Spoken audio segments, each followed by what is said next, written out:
Hello everybody, and welcome to VTuber Tabletop. I am your humble dungeon wizard, Merlin the Magister, and I am so excited for today's game. So excited. Welcome to the first episode of Iruvian Nights. It's going to be super fun. Just before we start, is my volume level okay? I just want to adjust it before we go any further. Just wait for chat to ask me to tell me whether my voice is okay. Sounds good. Awesome. Alrighty, let's go to the main screen. Say hi, everybody. Hi. Hello. Hello, everyone. Buenos dias. Alrighty. Hello.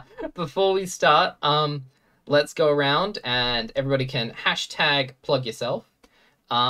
We will start. We will start with Kira. Oh, we're starting with me. Oh, yeah, shit. we're starting with you. I'm Kaleido Kira here on Twitch. I am a little demon girl, except in the game, I'm not a little demon girl. I'm a little goblin girl. I am a goblin cleric. On stream though, I stream games and art sometimes.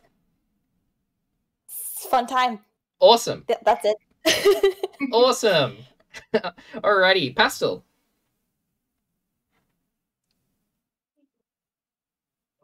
Have we lost Pastel? Uh-oh. Already? Oh no. I think I can see her talking, but we can't hear her. I have a feeling we've lost her. That's okay. We will jump to Yume. Well, hello, everyone. My name is Usubeni Yume. Apparently, under my name, you can go to youtube.com/Usubeni. Oh. Yeah, have I done it wrong? Oh my lord. Yes, Let me go. Let me fix it. What have I done? I did these really quickly. What did I mess up? Ah! Yeah, it's no big deal. There we are. It's But yeah. fixed now. But yeah, you guys can find me at my YouTube channel under the same name. I have streamed one game, Skyrim, but mostly I do poetry, and I recite it on that channel. Awesome. Windy. Yes, hello. I'm WyndhamVossler. I stream on my Twitch channel, WyndhamVossler. Currently, I'm working my way through Yakuza 0 and hopefully the rest of this series, but I don't have a whole lot of plans currently, so yeah, I just stream it and have fun. Awesome. And finally, Astrid Arcana. Yes. Hello. That is I. It is I. My name is Astrid, and I stream, as you can see below, on social TV/Astrid Arcana. I stream a bunch of different games. Personal favorite is Skyrim, and I also do a lot of art on there as well if I'm in the mood and I get the time. But yeah, I'm exploring a lot of games. I'm on a bit of a Destiny 2 train hype thanks to researching a lot of the lore and stuff. I'm gonna stop before I start ranting. Yes. Oh, good. Alright. Give me 1 second. This shouldn't... Nope. Ah!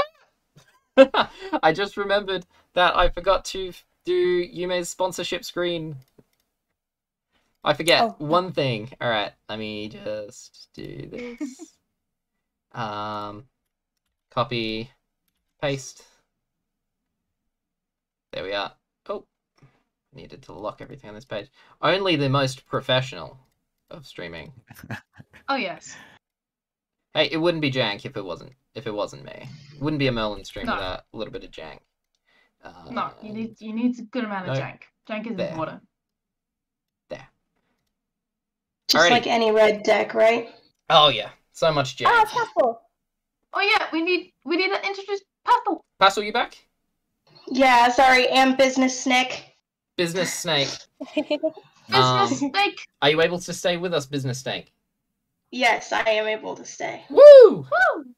Um, But I missed all the introductions, so what am I supposed to say? I am Pastel, what do you do? you know, funny enough, I'm a VTuber. Whoa! Right? I couldn't tell. On my channel, we do a lot of point and clicks, puzzle solving, horror games. You need to help me because I'm very bad at solving them.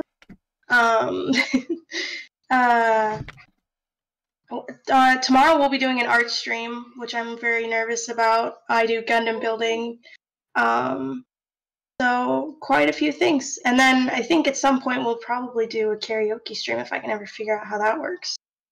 Nice. Cool. Awesome. So that's me. That is Snake. That is Business Snake. Alrighty, now Business Snake. Business Snake. Alright, now we're going to transition over to Yumi and his sponsorship. Alrighty. And transition. Whoa, we're so professional. All right. Well, today we would like to give a big thanks and shout out to our sponsors. For the beautiful character art which you see here today, we thank our fellow player Astrid. You can find her on Twitter under @AstridArcana and her Twitch under twitch.tv/AstridArcana. For the dazzling and terrifying campaign art, we thank the official campaign artist, Berna. You can find him on Twitter under @Berna_channel and on Twitch under twitch.tv/Berna_channel. For our well-crafted maps, we thank our fellow player, KaleidoKira. You can find her on Twitter under @KaleidoKira and her Twitch under twitch.tv/KaleidoKira. And for the mesmerizing music that you hear right now, we thank Asobeat. You can find them on Twitter under @Asobeat. And so, from the bottom of our hearts, we appreciate all your hard work and thank you again so much. Woo! Clapping sounds. I need to get a clapping sound effect. Thank you very much, Yuri. Yumi. This moment that I realized I forgot to send you my maps. That's okay. We shouldn't need combat. We shouldn't need combat today, maybe. Uh-oh. Someone doesn't hear the music. The music is on the music from our friend Asobeat is on our stream starting and stream ending screen. I will prepare I just realized I didn't get the regular Oh yeah. stream sound effects. Let me do that real quickly.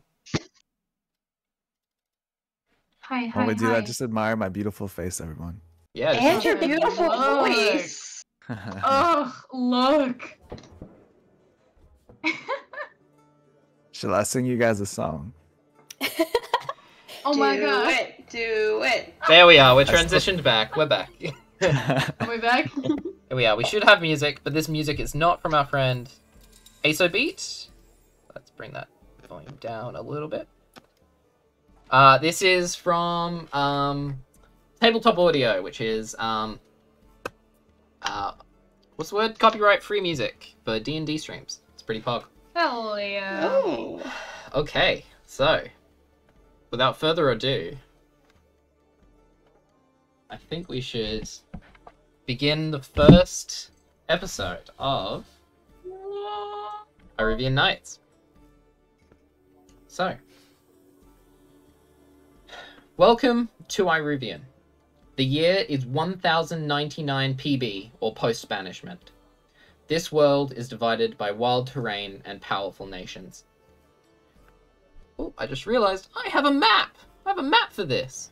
Transition! Woo! I'm the map, I'm the map, I'm the map.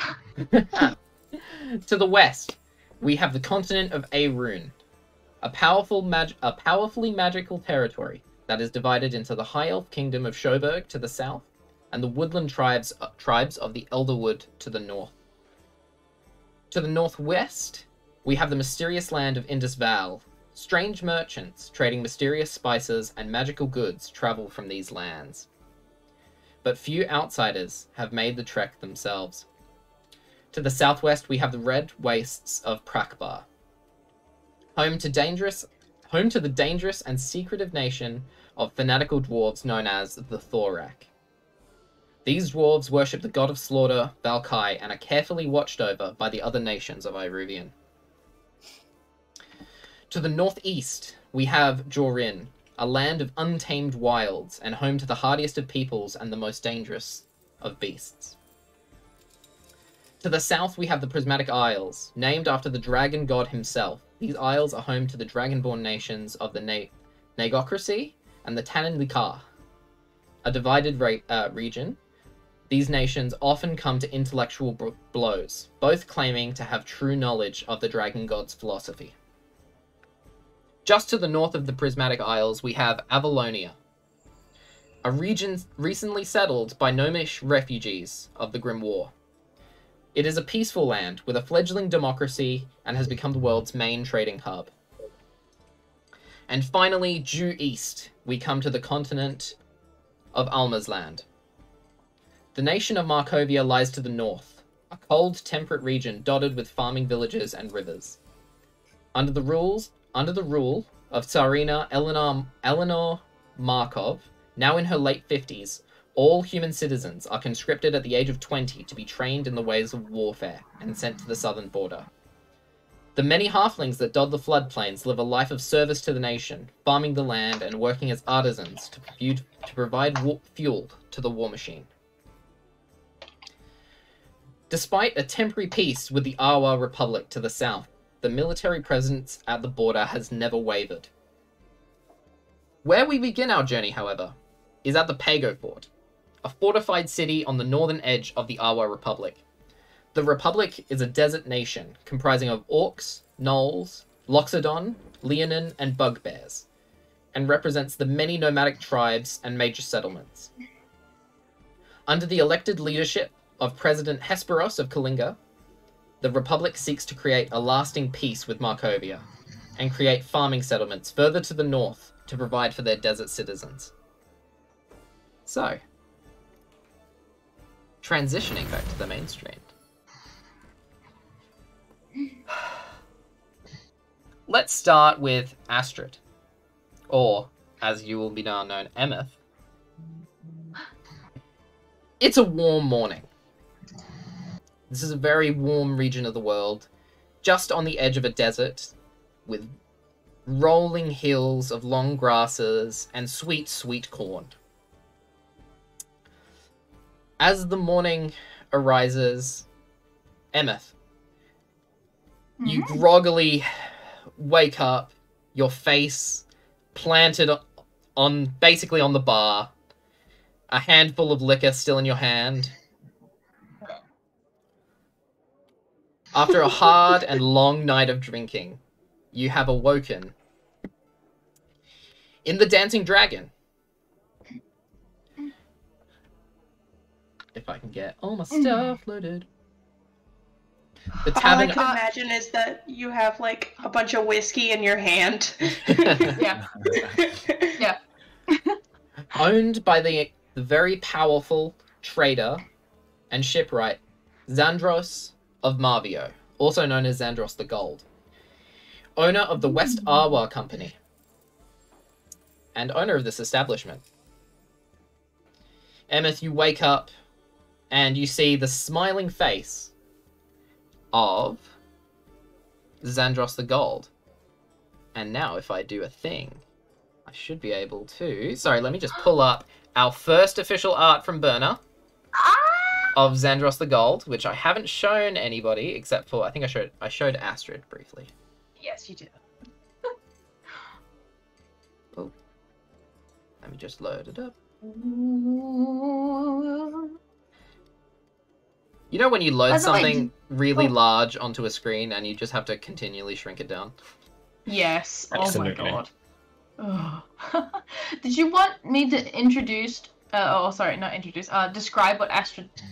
Oh, jeepers creepers. Describe what Emmyth Give me... looks like right off the bat, or should give I wait me till 3 like seconds. Let me just... create Okay. I just need to see how this looks. Should be fun.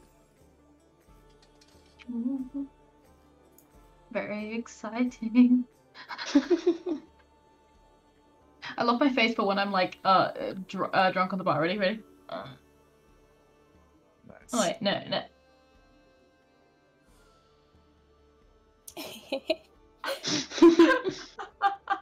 No. Alrighty, here we are. I know everybody's watching the stream. It's a little bit jank, but it'll do.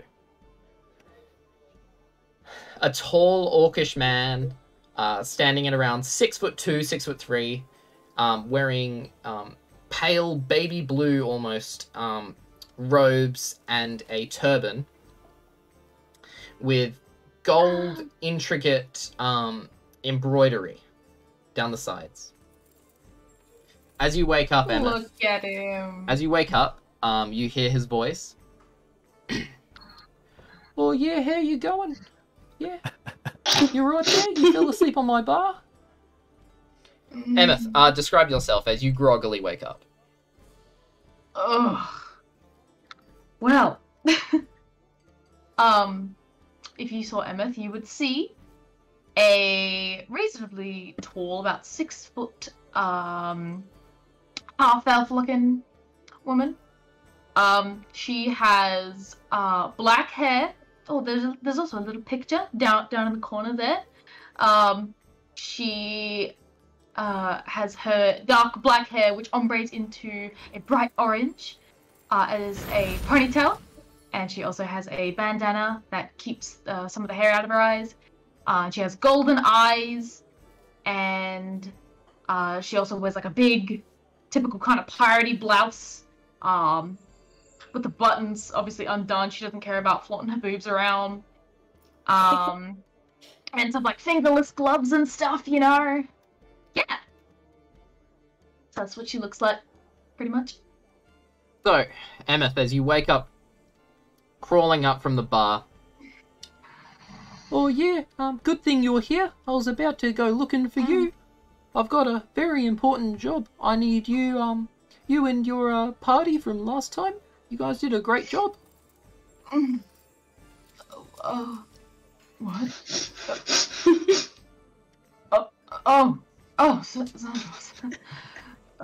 Yeah, that's my name. Thank you for remembering. Yeah. Oh shit. God. What? So you what? You needed help?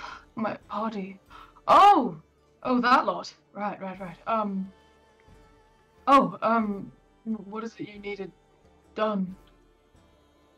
Well, you know, there's about to be a very important person visiting the city. I've got some things out in the countryside that I need retrieved. I see. Yeah. Yeah. Suppose we can do that. Doesn't sound like a crazy hassle. Yeah, that's cool. Yeah, sure. I don't know where any of the others are right now. Is it just me in the bar? Yeah, it's just you. On It's the- literally just you. There's about 4 or 5 glasses that are just like surrounding where you were laying on the bar. There's a smashed bottle of very expensive looking whiskey on the floor. Ooh. And yeah, that's it. It's just you and Xandros who's standing behind the bar. Okay. I'll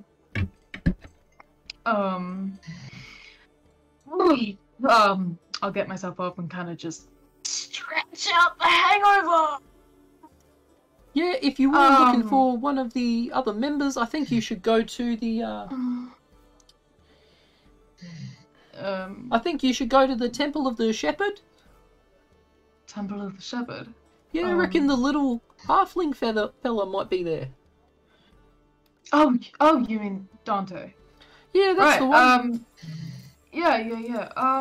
Yeah, sure. I'll, oh, God, I'll be on my way then. Thank you again. We'll be in touch. I'll go and find the rest of them. If you could, don't meet me here. I'm leaving my my second in charge here. If you could head to my main place of work, if you could head to the main building of the West Arwa Company, that'd be great. The West Arwa Company? The West Arwa Company. Arwa? Yes, Arwa. AWA. AWA. It's the shocked version of Uwu. Oh my god. And you know that Xandros is one of the most influential merchants in the city. And while he does work behind the bar of the Dancing Dragon, which he does own, he spends most of his time over at the West Arwa Company, which is over near City Hall, basically. It's a big domed building. Very large, very fancy, lots of gold embellishments. So you would know after working with him a couple times that you should meet him there. Okay. Yeah. Cool. Well, in that case, I will go on and find Dante. Sure. You head towards the less built up portion of the city. Although this is a very large fortified city, there is still a lot of greenery and small gardens within the city for people who, grow their own food, do a bit of gardening. So you walk towards the less populated side of the town with more like townhouses and sort of family abodes, towards a very large building towards the rear of the city. It's this kind of brown mud brick sort of building. It looks much older than the city itself. It looks very worn. A lot of the what would have been intricate embellishments in the stonework have been eroded by winds and time. So yeah, you see the Temple of the Shepherd there. You can see that there is the symbol of a sickle hanging above the door. I see. Wait, what was a sickle again? I'm blanking. What are sickles? It's a very rounded blade. It's used for cutting grass and whatnot. Oh, yeah, one of those. Yes, one of those. Yeah. Okay. I will proceed to make my way inside. Sure. Dante. Yeah. As you sit in the Temple of the Shepherd, at the moment it's morning sort of prayers. There's other people in the building. Mostly there are several other halflings, but also the main other big group here are Loxodons, so elephant people. And you can see at the altar giving a sermon about loving and cherishing the earth and doing your best to protect and what's the word? Protect and work the earth.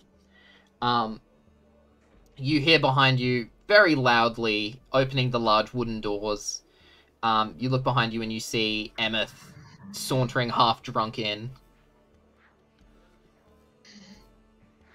So I guess first, Dante, what do you look like?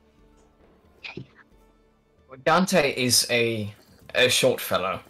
He's a halfling, about a meter tall. His appearance is very simple and modest. Sort of short, medium-ish hair, just sort of pushed backwards in a messy, sort of self-cut style, and he's dressed in just well-worn, loose-fitting, sort of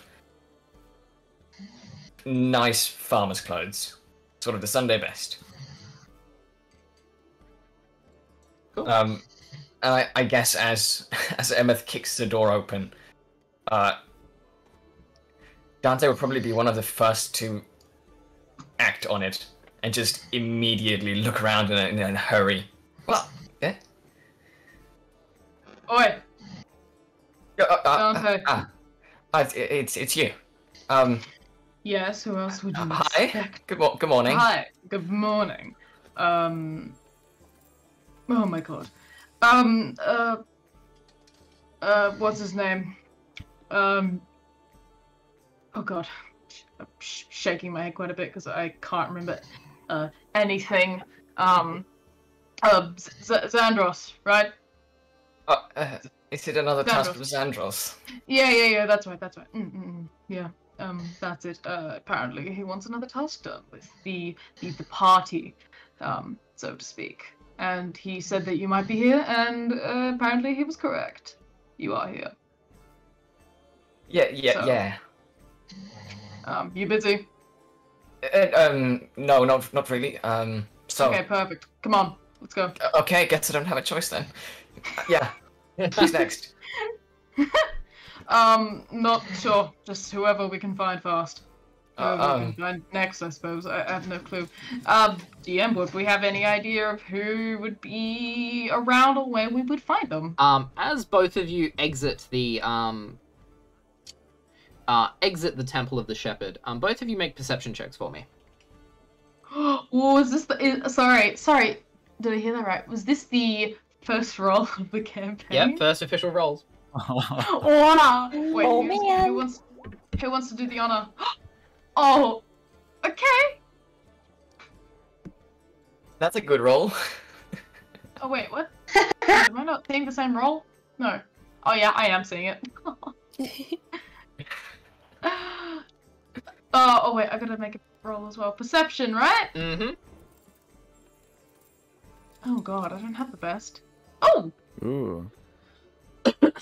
Not bad, not bad. As you walk out of the Temple of the Shepherd, you look across this kind of park area which the temple is situated on the back end of. And you look out onto some of the grassy knolls, these small grassy hills, and you see a small shrine, small circular shrine depicting a boat and a crescent moon. And you see beneath it, sleeping, Eefa.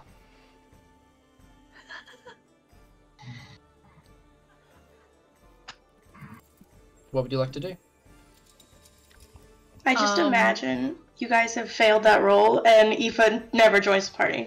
Yeah. Yep, Kira, just roll up a new character. She sleeps there just for eternity. We never see her again. Yeah.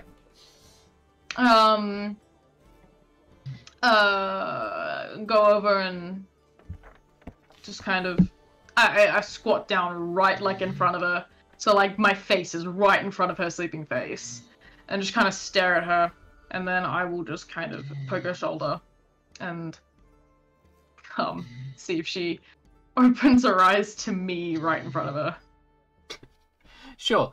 Eefa, you're having a lovely dream, dreaming about stars, and sunsets, and all of a sudden you feel a sharp poke in your side, and you jerk awake with Emmyth, basically face to face with you. Oh. Good Oh, morning. you. Hello. Hi. What are you sleeping out here for? It's comfy. I look at like the surface that she's sleeping on and I'm like, yeah, okay. Anyways, we have another job from Xandros, apparently. So, yeah, did you care to join us for this, job? As opposed to sleeping on this surface? I mean, sure, I could probably use the cash, honestly. Well, Yeah, then, okay. I mean, yeah, perfect. Seems good. By the way, what does Eva look like? Oh yeah. What does Eefa look like? Eefa is a very tiny little goblin girl. Probably about the same height as Dante, maybe a little bit taller. She's got pale green skin and dark green hair that's very messy, tied back in a braid, yellow eyes, and then very weirdly elegant looking robes for a goblin, all in purples and dark blues. They kind of shift colors in the light, and there's a bit of shimmer there. And she's got a medallion around her neck with the symbol of her goddess on them. Beautiful. Wonderful. Anyways, we should probably be heading off and finding the rest of the squad. So, where to next? Any We're probably not idea? going to be this lucky next time. Yeah, it's kind of pretty coincidental that we happen to find, Eefa right next to where you were situated. Who else are we after? We're after what's his name? Matif? Uh, Matif? And yeah, what's his name? What's his name? Handsome fellow, Lucy. totally It's cocky. Lucy, that's the one. Yeah. Yeah, that's him. Yeah, we need to find wherever he's at. I have no idea where either of the two could be. They could be anywhere. Frankly, yeah, I think they could. DM, do we know where either of them could be? Make an investigation, or let me just look at rolls real quick. Roll D&D rolls. Make an insight or investigation check. I have this headcanon that both me and Lucy are like sleeping in the inn, and Xandros just assumed you would know to look at the place that normal people sleep. I mean, we found one sleeping on. What was Eva sleeping like on the side of the road or something? Where was she? She was sleeping next to the small shrine dedicated to a rune. Right. Not Uvian, Oh. sorry, Uvian. So she was essentially just like on the concrete on the floor. On the stone. It's on a grassy kind of hill. She was sleeping Oh, it's grass. on grass. Yeah. Okay. It's better than stone. I'll make investigation. Okay. It's a 12 total. And you as well, Dante. Yep. Oh, not great. Rolls for No. Dante. Those Dante rolls. Not too fire. Okay, I would say with a 12, Emma, Mm. through the haze of the night before and the copious amounts of alcohol you drunk, Hell yeah. you do remember that you were either out with Matif or Lucy. You can't remember. Ooh. You remember you were out with one of them. You've been drinking with both of them a couple times now, but you can't remember which one you were out with last night. Oh, gosh. I swear I saw one of those bastards' faces last night. I can't remember who it was. I'd say with a 12, you know that they are either probably, they were either at the Dancing Dragon, where you just were. Mhm. Yeah. They're either at the other brewery in town, the Pago Pint, or they're at the inn, the Sand Snake's Rest. I suppose we should go to whichever one's close. Sure, that would probably be the Pago Pint. Okay. Well then, I think we should go to the Pago Pint. It seems like a reasonable place to start looking. What do you guys think? I'm pretty sure okay. one of them would be there. If that's okay with you. All right. Okay. Seems good. Just it's too early to start drinking now, Emmyth. I know. I had my fair share of that last night. I'm aware. Come on, let's just go. Okay, lead the way. And we go. You guys don't have to walk far. You walk for maybe 5-10 minutes, just up the road to where the Pago Pint is. It's a very kind of rustic building,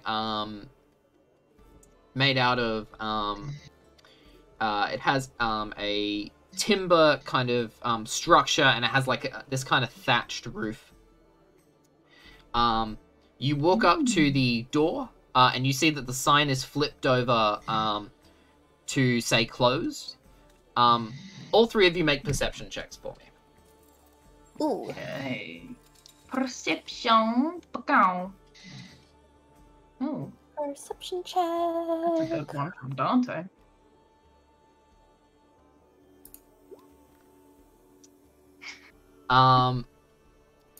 Astrid, you look inside. It's pretty dark. You're not really sure you see anything. All the lights are out.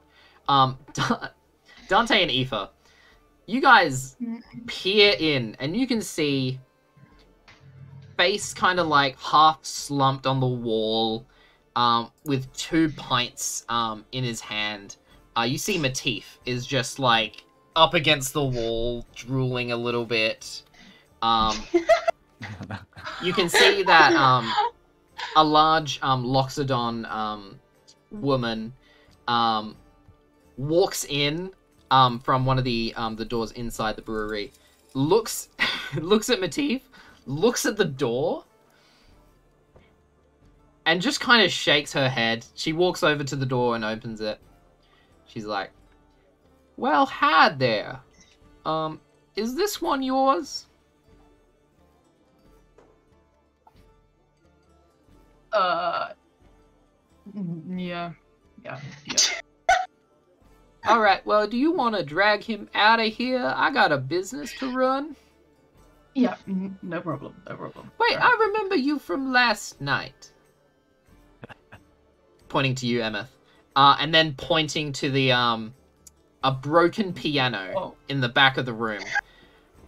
Oopsie. I think you owe me about 10 gold for that broken piano. Just kind of like,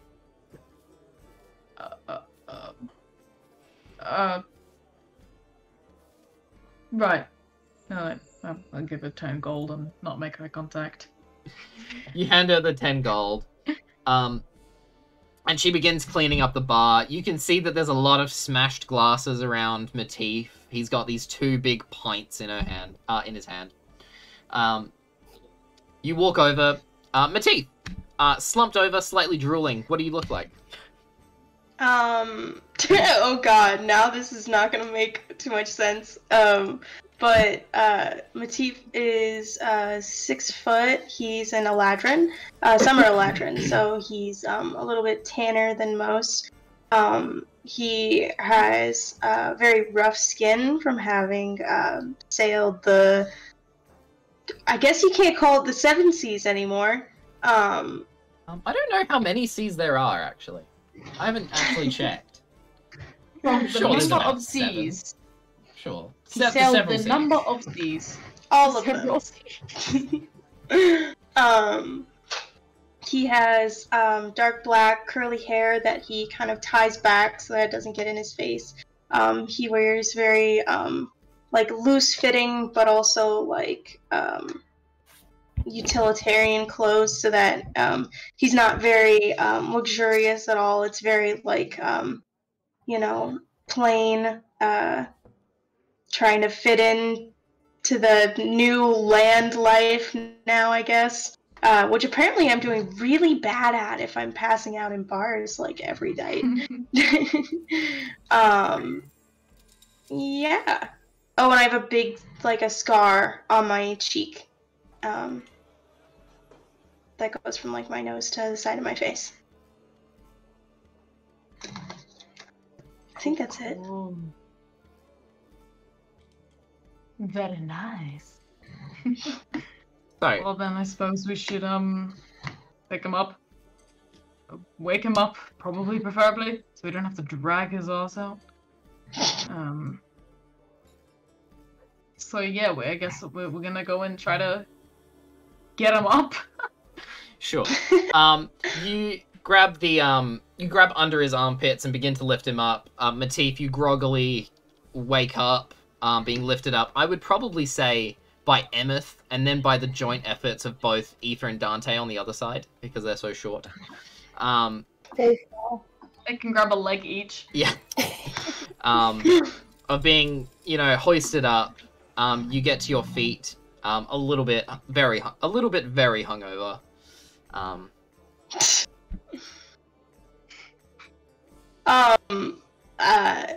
As I start to rise and stuff, I look over at Emmyth and I'm like, no, I can still walk, watch. And then I try to take a step and I almost fall flat on my face. Oh my god. No, that's not happening. Absolutely not. And then I'll try to pick him up again. Sure, you pick him Oh, up. come off it. You slowly walk Matif outside. It's really starting to warm up now. It's the beginning of summer. So it's really, you can feel the sun starting to burn against the backs of your necks as it's starting to rise. Where would you guys like to go now? I suppose we need to find, Lucy. He's the last one that we haven't found that's part of our so-called party. So I assume he'd be right where I actually was. Oh my god. What was that other bar? Isn't there another bar in town? I think that's where I just was, and I didn't even think to check. Oh my god. Yeah, the Dancing Dragon. The one owned by, I'm blanking on his name. Xandros. Xandros. The one owned by Xandros. However, he did say not to meet there. He'll have his, like, partner or subordinate, whatever, watching over the bar. And he said that we do need to meet him, at the Awa Company? The West Awa, you're making me say now. The West Awa Company. Oh, sorry. The West Awa Company. But yes, I think we should go check back at the Dancing Dragon. See if he's there, because I'm apparently too idiotic to not even have checked. Yeah, so we all good with that? We all good with that? Drunk boy? And I slapped Matif in the face a little bit, you know, like kind of like a wake up, come on, psych yourself in, you know? Oh, come on, that still hurts. Yeah, okay, get over it. Come on, we're going. Wake up. Alright, so you make your way back to the Dancing Dragon, annoying and slapping Matif's face. You make your way back inside. You can see that Xandros is now gone and has been replaced by a... if I can find my notes. By a large orcish man covered in these really, really beautiful tattoos. You walk in, he's like, "Oh yeah, you're back again. Nice to see." And he points up the staircase and goes, "Yeah, if you're looking for the other one." Points up the stairs. Oh, yes, actually, thank you. That's exactly who we're after. And I suppose we'll make our way upstairs. Sure. You begin making your way up the stairs. You get about halfway. It's a bit of a spiral staircase situation. You get about halfway up and just slumped with a pint in his hand, with a L carved into the staircase next to him. You see Lucy just passed out. Little bit of drool leaking out of his mouth. Lucy, as they see you, please describe yourself. Sure. So, you see a dark-skinned man with long black braids tied into a ponytail. Normally he wears these tinted wireframe sunglasses, but on his face right now they're kind of like upside down.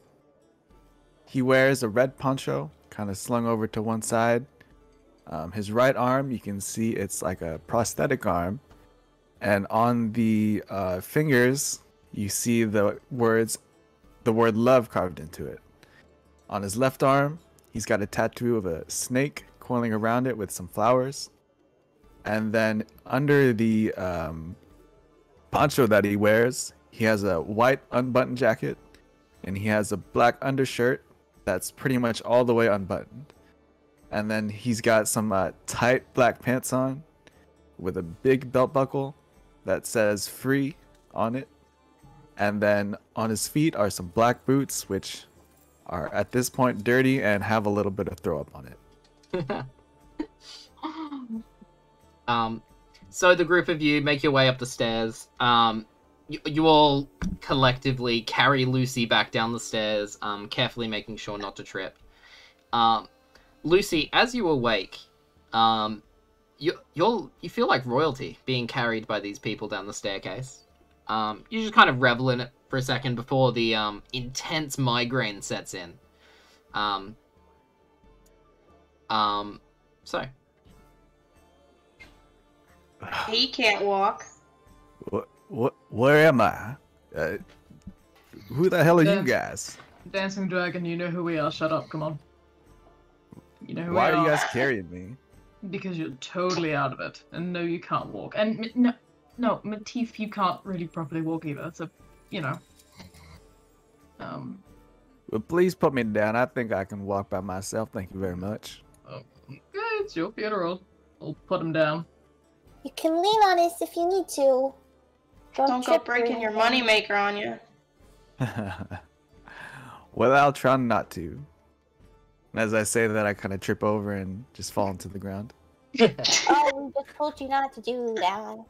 Yep, we told you not to do that. Do you guys have any like hangover medicine or something? as you say this, the orcish man behind the bar begins pouring these very dark green, very thick-looking glasses. Pouring this thick green liquid into several glasses and bringing them over to Matif, Lucy, and Emmyth, who very obviously with the bags under their eyes and kind of looking like messes in general. He gives them to you and says, "Oh yeah, I think you should drink up. These are good for you." How much? "Oh, they're free as long as you get out of my bar so I can clean up." Oh, I'll take that opportunity, and I'll just kind of shot it, or just scull it. It is disgusting. Excellent. You drink it, you feel kind of weird for a second. It feels like this warming sensation as it travels down your esophagus and into your stomach. And you feel the effects of the hangover disappear. Ooh. Oh shit. Oh god, that looks disgusting. It is, but Just I give me feel another great. drink, please. Just another whiskey. No, you're not having any more. Please No. don't make me drink this. We have things to do. You gotta drink it. You do. Trust me, it actually makes you feel pretty good. Thank you for that, by the way. Thank you. I say to the orc behind the bar. Yeah, Yeah, it's all I right. downed it and then almost throw up. The same effect, Matif. You down it. It feels really weird and warm. It kind of hits your stomach and it kind of gurgles a little bit. But you do feel the effects of your hangover disappear. And I think I just drink about half of it before I start to gag, and I just give the half back to him. Sure. He takes it back. You do feel slightly better. Not all of the hangover's gone. You don't feel as ill, but the migraine still persists. So you feel somewhat better. Cool. So all three of you hand back the glasses to the orc behind the bar and make your way outside into the warm day of the Pago Port. So, with most of you recovered from your hangover, what would you guys like to do? Where did Xandros said he wanted us to go? The West, Awa? The West Yes. Awa Company. Just imagine a sad version of Uwu. That's how it's pronounced. Awa. Awa. There you go. Awa. There you go. He wants us to go to the West Awa Company. Wait. You need to catch me up a little bit, since I just kind of woke up right now. What are we doing? Oh, right. Xandros caught me here this morning and said that he has a job for us. He wanted us to retrieve some stuff for him. I don't really know. I guess we'll hear more deets once we find him. But now that we're all here, I suppose we should get moving on. Is that all good with you guys? Yeah, let's Job go. for Got stuff to do. Cool. Am I able to? Does this place have like a post office or something? Sure. At general store, there would be a postage kind of what's the word? Service that they do provide. Right. And I want to write 3 letters. Sure. So the first letter I write to Mr. Bjorn. Yep. And the Bjorn door. Mm-hmm. Just telling him to keep in contact with me. In another letter, I put 20 of my gold in there, and I address it to the local school of whatever town we're in. Yep. And then the last letter, it's just like an open letter to whatever the government office is there. Yep, so that would be you'd be sending it to the mayor of the Pago Fort, who is Mayor Brion, who is a bugbear woman. Okay. And to Mayor Brion, I just send her an L. Sure, just a big L on a piece of paper. Yes. Sure. Yes. I thought you said ale. I thought you were taking the piece of paper, putting it in an ale, and then putting it in an envelope. Are you making fun of my accent? Yep. Oh. I feel like it's pretty obvious that I don't like you, or your fancy words. Oh, snap. And that's all I had to do at the post office. Sure. You go over to the post office, which is a store called Crafter and Son. You walk inside, and there is a hobgoblin woman in her kind of early 50s, late 40s. Bugbears are kind of a taller, probably be about 4'11", 5 foot versions of goblins, but rather than green skin, they have this kind of dark brown skin, which is covered in this lighter brown fur. You walk up to her. She has a little name badge on her worker's outfit, which has the name Phile, Phile. And she's like, "Whoa, hello. Is this some mail for us to post?" Yes, it is, miss. I have 3 letters for you. One for the gracious Bjorn. One for the kids of this town. Make sure they're treated well. And the last one is for your mayor. Oh, okay. I can definitely do that. And she turns around and she yells. She's like, "Pion! Pion!" And you see this younger man in his early 20s, in these similar kind of hobgoblin man in his early 20s walks in. He kind of has this like surly kind of emo look, like he doesn't really want to be working there, like he's like this is just what he's doing, like as his day job. He walks in, he's just like, "What do you want?" And she looks at him with this kind of like disdain that only a mother could look at you with. And she says, "Send the post, god damn it." She hands him your mail, and he kind of saunters off around the back. Wait, before he leaves, can I throw him a coin?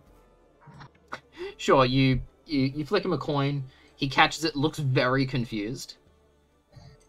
And I tell him Lucy sent those letters. He looks at the gold and he's like, "Okay, I can definitely do that." And he, with much more fervor, begins to walk away. Well, If you group. keep giving away your money like this, you're never going to be able to buy anything. Well, that's why I have you guys, isn't it? You guys will cover for me. No. It's okay. I'm a bard. I can make some money, some way or another. But that's all I have to do here. You guys need to send any letters or anything? No. I didn't really have anything to do today at all until you guys showed up. Guess just napping was all you had planned. Pretty much, yeah. I mean, there's nothing wrong with that. Sounds like a pretty good day, to be honest. But unfortunately, Did Zandros give us other a stuff. specific time where we have to meet each other? Or do we just find him No. whenever? He just said to meet him after we've all assembled, I guess. So I suppose no harm in making our way there now. All right. Well, hopefully this isn't about one of those erotic books again. I'm surprised he wanted us back after that. I think we didn't get it for him. Yeah, we didn't even get him the right one. If he calls us for that erotic book again, I don't know what I'm gonna do. But do you guys know which direction this? What was it? Alwa Company? Is that right? Yeah, the West Awa Company. Awa. Yeah, that one. Awa. Any idea where it is? What did Do he we just know where it is? Yeah. You guys have Yes, worked with no. Xandros a couple times before. You would know where it is. It's the big domed building next to City Hall. I believe it's the big dome building next to City Hall. Oh, right. Specifically, I would say to Emmyth and Matif, now that you're talking about the West Arwa Company, could you both make history checks for me? Ooh. With advantage, because it is sailing related. Ah. Okay. Should I just do this twice then? Oh, Okay, wait. okay. What's the command again? It should be, it's a forward slash, right? Forward slash Yeah, R forward slash or roll. And then do 2 d20, because then it will roll 2 d20s. No, it'll add the I got- d20. It'll add the Okay. d20. Oh, well- Well, I got a 16. 16, and what's your 16 history plus- modifier? 0. 0, okay, 16. I got a 14. 14. Emmyth, you would know that the West Arwa Company, as a pirate, when you are choosing ships to target, generally speaking, you avoid the West Arwa Company. Not because they don't have good, like expensive and high quality goods, but because they are very, very highly defended. You've known entire crews go missing after engaging with the West Arwa Company in battle. Yeah. You know that it is a fearsome trading company that trades all across the world. Mostly on the more eastern side of the world. It doesn't so much trade with the elves of Arun or the dwarves of Prukbar. But it does trade with pretty much everybody else. It's very powerful. Yeah. Matif, with a 16, you would know pretty much the same thing. And you would also know that Xandros, who you've been working for, is in fact the owner of this company. It's a very powerful, dangerous company, especially for pirates not employed by him.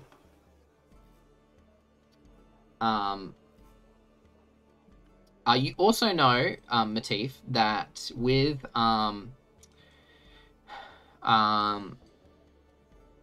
with your 16, you would know that occasionally Xandros, kind of under the table, will hire pirates to raid the ships of other companies to kind of decrease the availability of their stock, leaving the Arwa Company as the only alternative. So yeah, that's what you guys would learn as you're walking over to the large domed building next to City Hall.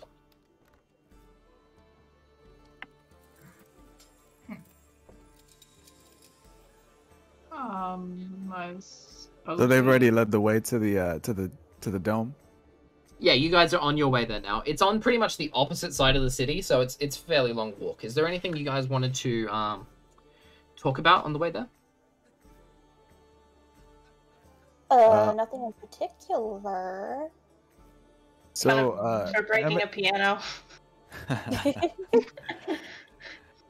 so, I don't Miss remember that. Miss Emmyth and Dante, how do you guys know where this place is, or what do you guys know about this place? Sorry. Oh. I mean, I just know. Because you guys Not seem so- like the swashbuckling types, so I was just wondering if you guys had any history here. No, the Swashbuckling's entirely on Emmyth. Oh, that's Oh, right. okay. I just see you much together. prefer So. the solid ground. Oh wait, who was the other pirate here? A Matif. Oh yeah, that man. Matif. You're a pirate, you say? I roll and under my breath go, right, that man. And I say, yeah, I've been around, I guess. I mean, oh god, Awa? Is that it? Awa Company? The West Arwok. Yes, our friend Xandros owns it, as I am aware, and it honestly is a very well-run business. Yeah. You So know, Quite who do you prestigious. guys normally pirate from? Would you guys say you're the government type pirating people?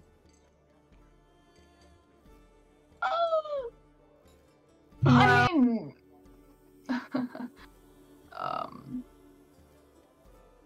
though the government doesn't have as well of goods, they also don't have as well of soldiers. I mean, theoretically, if you could take down an Awa ship, it would be with great reward. Though many are, let's say, fuck, what's the word I'm looking for? Swayed negatively, as they tend to have high defenses, and legends tell of entire ships being taken down in an attempt. So what it sounds like you're saying is that you're not a very good pirate. Is that right? Oh, whip crack. You guys hear a whip crack down the street. As somebody's like walking their horse and cart through the street. By this point, you guys probably rock up to the West Arwa Company. You guys have probably you guys have seen it on your journeys through the city. You've mostly dealt with Xandros through the Dancing Dragon, which is one of his establishments. You guys have walked past it, but this is your first time properly walking up to it. It is this beautiful building. Fine marble architecture and pillars. A large domed roof with intricate designs carved into it. You can see that it doesn't have doors to the front of the building, but rather these long, sort of translucent cloth that kind of wave in the wind, letting you see bits and pieces from the outside. But as you guys walk through these curtains, you walk into a very, very well-lit room. You didn't notice from the outside, but you notice now that there are very, very cleverly disguised windows, which can't be seen from the outside, but from the inside let in tremendous amounts of sunlight. ooh. You can see looking up on the roof, there is this beautiful painting. What's that painting called where God is like holding a finger out? The Sistine Chapel? Yeah. So imagine the Sistine Chapel, like almost exactly that exact painting, except the person reaching out where God would be is just Xandros. And where he's reaching for, Oh my God. where you would imagine the person is just a huge sack of gold, overflowing. So you see this figure reaching towards his gold. You walk inside, and the entire outside of the or the far edges of the room have these long desks like a bank with people sitting behind them, talking. You can see that there are people sitting on various couches and chairs in the center part of the room. You can see that they've got little slips of paper in their hand, and as you guys walk in, you see that there's a little I forget what they're called. Those things you basically pull a number out of them. You guys walk up to this little machine, you pull out a slip of paper, and the number 69 is written on it. I knew it. I was thinking that just then, I swear. Oh my Of god. course. An attendant walks over to you, a young orcish woman, with similar robes to Xandros, but far less intricate, more in the same kind of color scheme and vibe. These pale baby blue robes. She goes over and she's just like, "Oh, hello. It's nice to meet you. I'll lead you over to your chairs. You must be the adventuring group Xandros is waiting for." Yeah. Unless he's waiting for more than one, yeah. Haha, you're very funny. And leads you over awkwardly to the center of the room. Oh my god. As she leads you to the center of the room, there is a this kind of metal, circular metal grate that's in the middle, which doesn't have any chairs or anything on it. You see she reaches over and places a hand on the floor, and it glows briefly. And the this metal grate begins almost disappearing. You see it slowly turn translucent, then transparent, and then disappears altogether, revealing a spiral staircase that leads further down into the complex. Very ingenious magical key. Yeah, if you walk down there, Xandros will be with you shortly. Oh, okay, thank you. And Eefa's gonna toddle down the stairs. Sure. You toddle down. As the last of you enter this hole, essentially, this spiral staircase leading downwards. Eventually, the grate reappears behind whoever's at the back of this group, cutting off all light and shunting you all into darkness temporarily before these pale blue, luminous, almost like bioluminescent lights that are carved into the sides of the walls begin to glow, leading you further down into the staircase. Give me 3 seconds. I just need to take off my jumper. It's very warm. You're very hot. Who would have thought it'd be warm in Australia? Although Wow. it's not very warm at the moment. Even though it's pretty cold.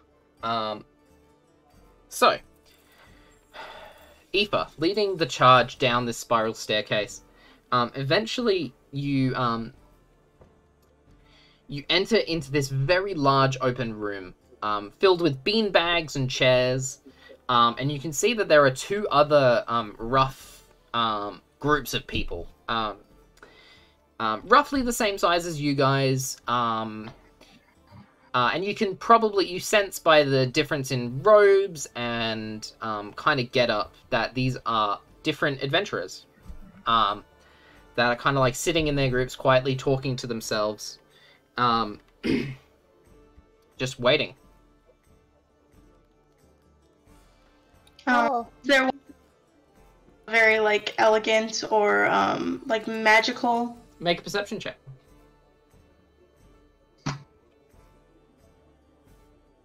And around how many people are there in this room? There's probably a group of 4 in the top left corner, and then to the right there's a group of 6.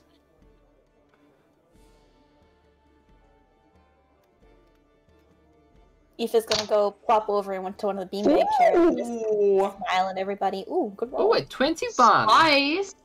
We'll get to you in just a second, Eefa. So glancing around, Matif, you do get the sense that in one of the groups of 4, you can see that there is a short, gnomish man wearing these, very, dark blue robes. He has 2 book holsters, under his arms, and you can see a large white owl is perched on his shoulder. Judging from the books, you assume this guy's a wizard. And on the other in the other group, the group of 6, you don't see anybody who looks particularly magical. But you do notice one of the people who is a dragonborn man, a bronze dragonborn, who with age has the bronze has slowly turned to this bluish kind of tint, and he's bare-chested. He's wearing these short, like brown pants that kind of come up to just above the knee, and he has a big staff that he's carrying. You're not sure, but you think this guy might be a druid. With a 21, that's what I'll say from those. So two magical-ish people. Okay. Eefa, what were you doing? Just plopping down in one of the beanbag chairs and smiling at everybody. Sure. Not gonna say anything, just gonna sit there and smile at them. Wait. You sit down into the beanbag chair, and a puff of air and beans kind of like flies out of the chair. And you guys wait. You guys wait for roughly 30 minutes. No other groups of adventurers join you. It's just the 3 groups here. So this room is roughly square-shaped. There's no natural lighting, it's just the same bioluminescent blue, but you do see that there are big chunks of it hanging from the ceiling that gives it a very, very warm, not warm, that's the wrong word, a very bright glow. And the far wall, there are no doors leading to another room, but the far wall, after about 30 minutes, just begins to like lift up very dramatically. Begins to lift slowly, and you see this this white smoke begin to exit as the wall raises further up. You see this white smoke begin to leak out. And as it raises, you can see that Xandros is standing there shirtless in these in similar trousers to the robes he wears. And you can see he's holding this massive cello, which the 5 of you would identify as the one you got for him a couple weeks ago. The wall continues to rise further and further up. And he begins playing the cello very poorly. You can see that there is a small halfling man, probably a little shorter than Dante, probably 2 foot 8, 2 foot 7, in the back corner, in these dark black robes. And you can see he doesn't visibly carry any weapons on him, but you do see this small pouch that's roughly like rectangle shaped, that is on his hip.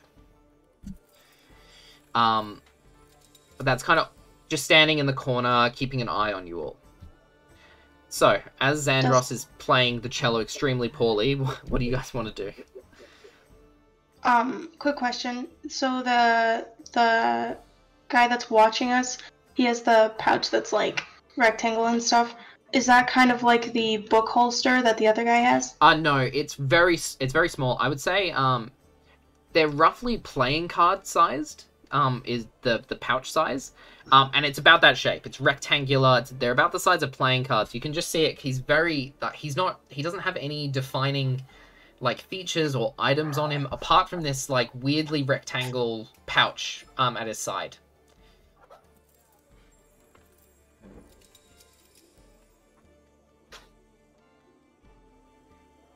So, Can I look around? Sure. Can I look around and see who the most biggest and toughened looking person is in this room? Sure. Make a perception check. All right.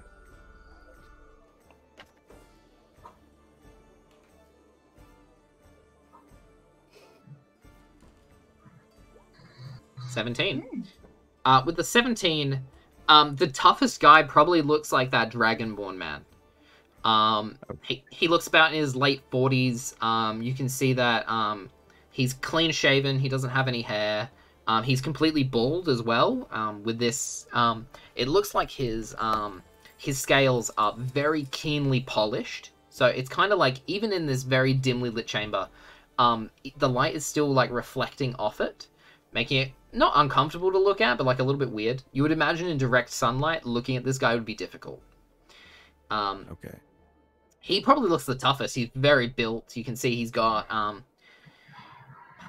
washboard abs, very thick thighs and calves, and very big like muscles as well. Well, I'd like to approach him and give out my hand for a handshake. And I'd say, "Hello, good sir. My name is Lucy. May I ask your name?"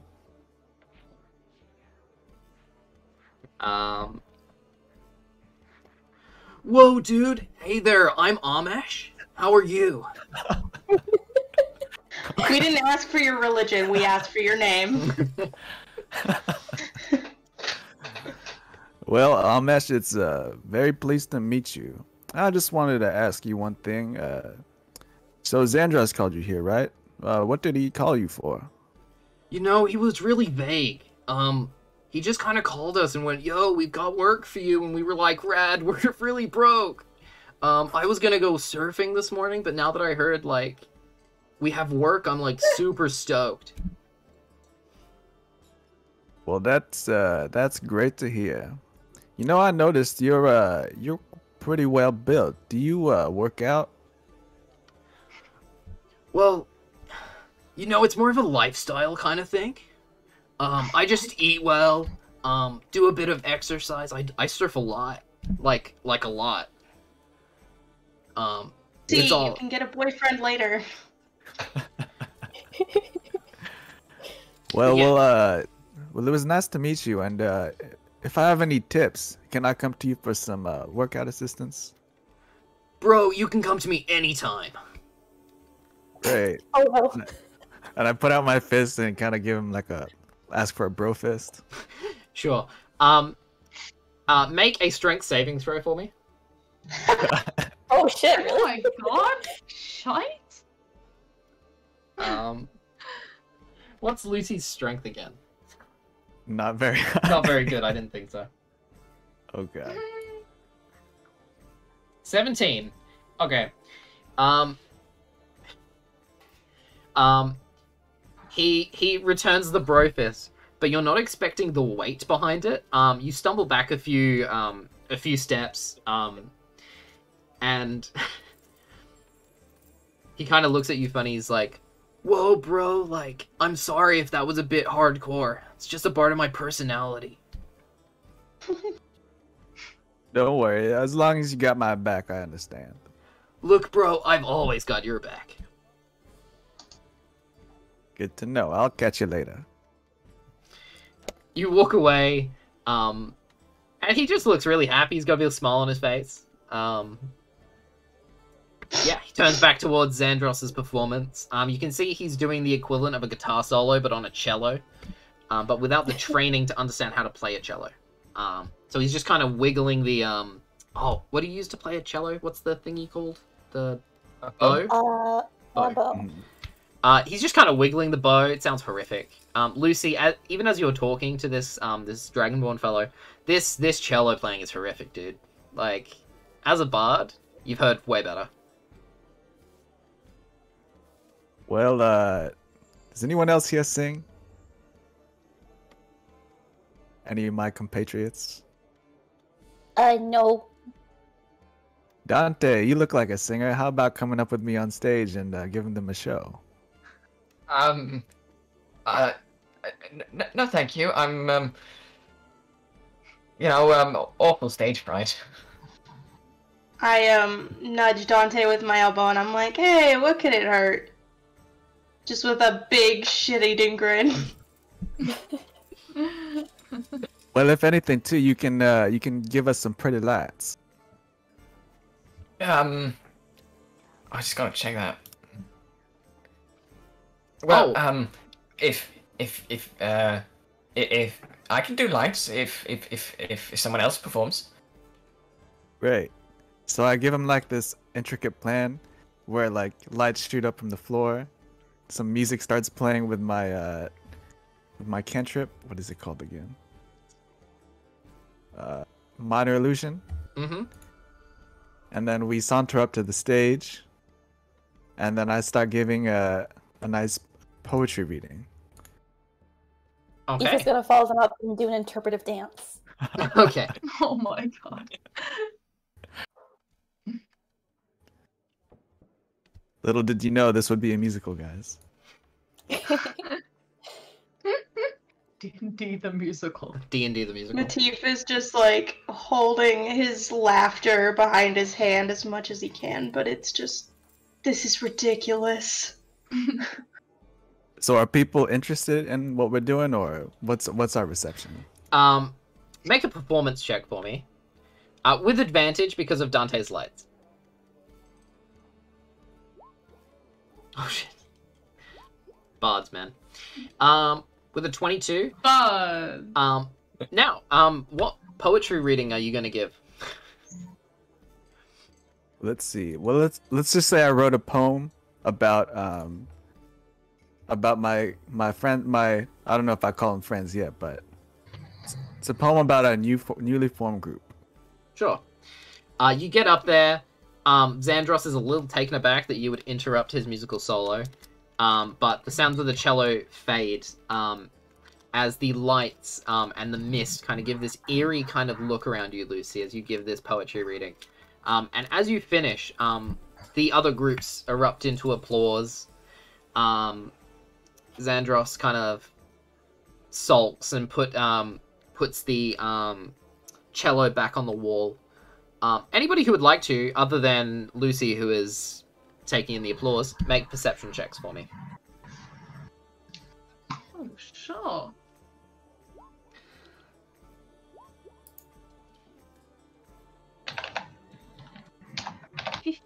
From me.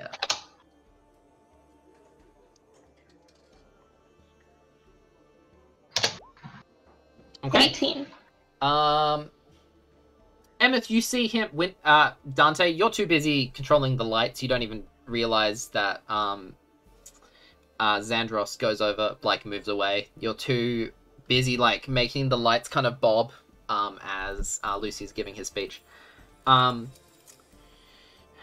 you see him like walk over to the wall, but you're kind of blocked by Lucy and one of the other groups, so you don't really get a good look.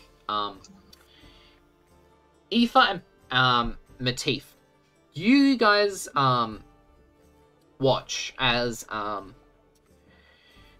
Xandros walks up to his wall, and you see that there are 3 hooks on the wall. He kind of lifts the cello up and places it on this hook so that it sits on the wall, and you can see that beside it, on its right, is an empty hook, meant to hold. You're not sure what it's supposed to hold. They're just 2 pegs that are kind of knocked into the wall.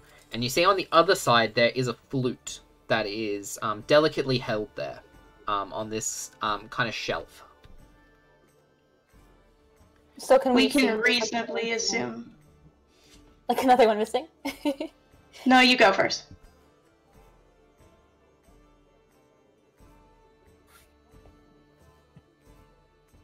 Who was going first?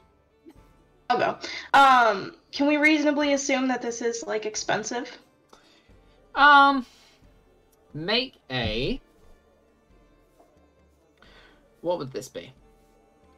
Make a history check for me. History or Arcana.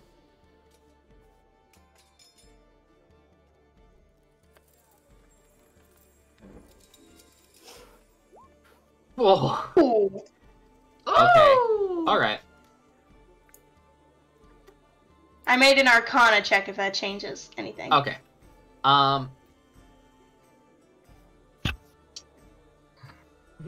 Okay. You've heard of magical, instruments before. You've heard of them. There's lots of magical instruments out there. You particularly haven't heard of... You don't know the names of any famous musical instruments. But somewhere in the back of your mind, somewhere that you can't quite remember, you remember reading somewhere that there is a set of 3 extremely magical instruments that have been lost at some point in the past and were being attempted to be recovered, but no one knew where any of them were. So you would, with an Arcana check, you think that this might be that set of musical instruments it's talking about, and you would assume if it is, they are extremely expensive.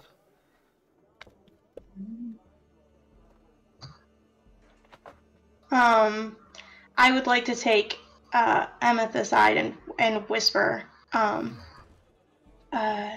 you've got some sticky fingers, right? You can pull off a heist? Yeah, I can, but what's your point? And I point over to the flute and the cello and the other one I don't remember. There are only 2 there are only 2 up there. There is a third spot where something is supposed to be hung, but you don't see anything. At the moment on the wall, all you see is the cello and the flute. There is a third place, but it is empty.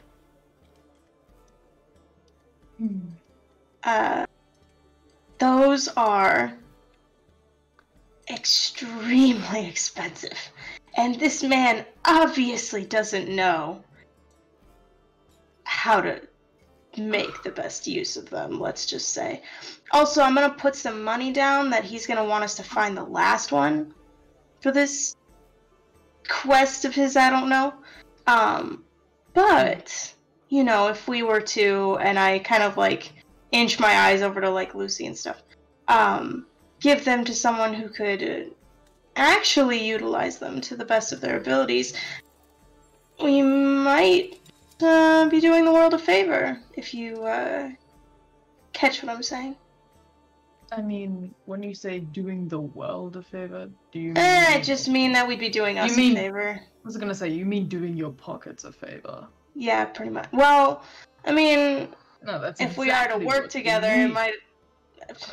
Look, I enjoy some good piracy here and there, but at least I'm smart enough to know that he's going to definitely notice if one of those is gone, if they are just as important as you say. Especially if we're going to go find the last one. Do you think he wouldn't just notice, you know, if we took them, especially in a spot where he's most certainly going to notice if they're gone? You know, I don't know. I guess you don't feel like you're up to it? In a room full of... How many people are in here? There is... 15. There are 17 people in this room. A room full of 17 suspects with a huge distraction. You don't think that you could pull off one little flute off one little hook? Oh, let me think. No. Who do you think they're gonna go for? The pirates, obviously. No. Well, maybe. It's exactly who I'd go to, bloody pig. Is there anybody else who looks kind of like seethy in here? Someone we could blame? Oh my god. Who's sus? You do see two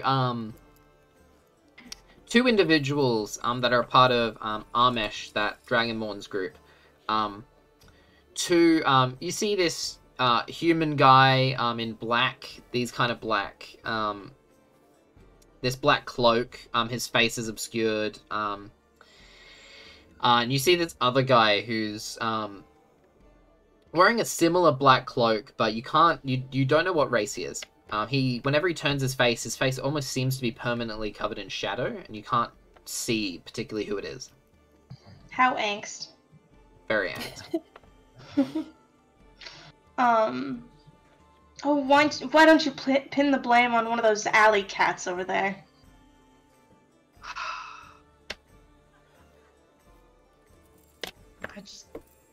I don't know. You know what? Here's an idea. No. Here we go.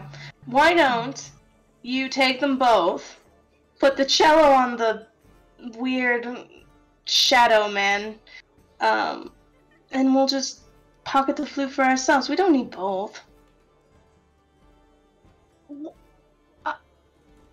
Oh, you know what? If you want them so bad, then you can get them. I am just here to get the cash from the guy who wanted us here in the first place. Hey, if you're looking for cash... No, look, I'm smart enough to know that he's gonna notice. Look, I'm smart enough at least to know that you know, like, you know, just you need to pick and choose, right? We'll come back for it later. Sure. If that'll make you happy, we'll come back for it later. Oh, come on. You don't think Lucy would like something new? Change of pace? Something magical? By this point, Sure. Lucy has finished his poem. And as this applause rings out across the crowd, Xandros walks back sadly. Matif, make a perception check for me. Sure. Someone was defo listening in on our conversation and I am fucked. 15. That halfling in the corner of the room that was on, which is in Xandros' part of the room, has his eyes locked on you. Oh boy. Oh, come off it. He hires pirates on the daily. So Xandros walks up and he's like, "Yeah, right, gang. I've got a couple of propositions for you all. It's not particularly urgent. You can take these jobs anytime within the next week or so. Just as long as they get done, I'd appreciate it. My first job is I have a shipment of things I need to get going to the Diplomatica.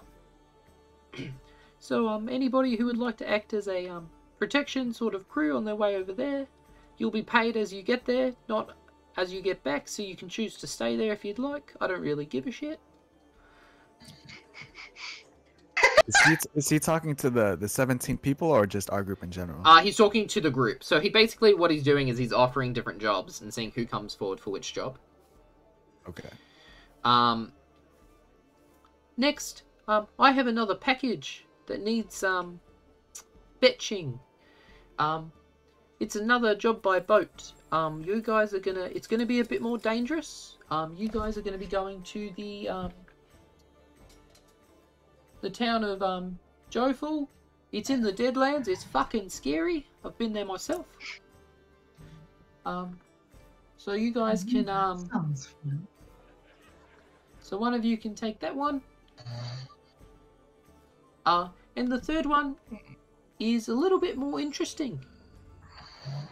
I need a group to go over to Vinograd in Markovia and get the most expensive wine that they have there and bring it back to me.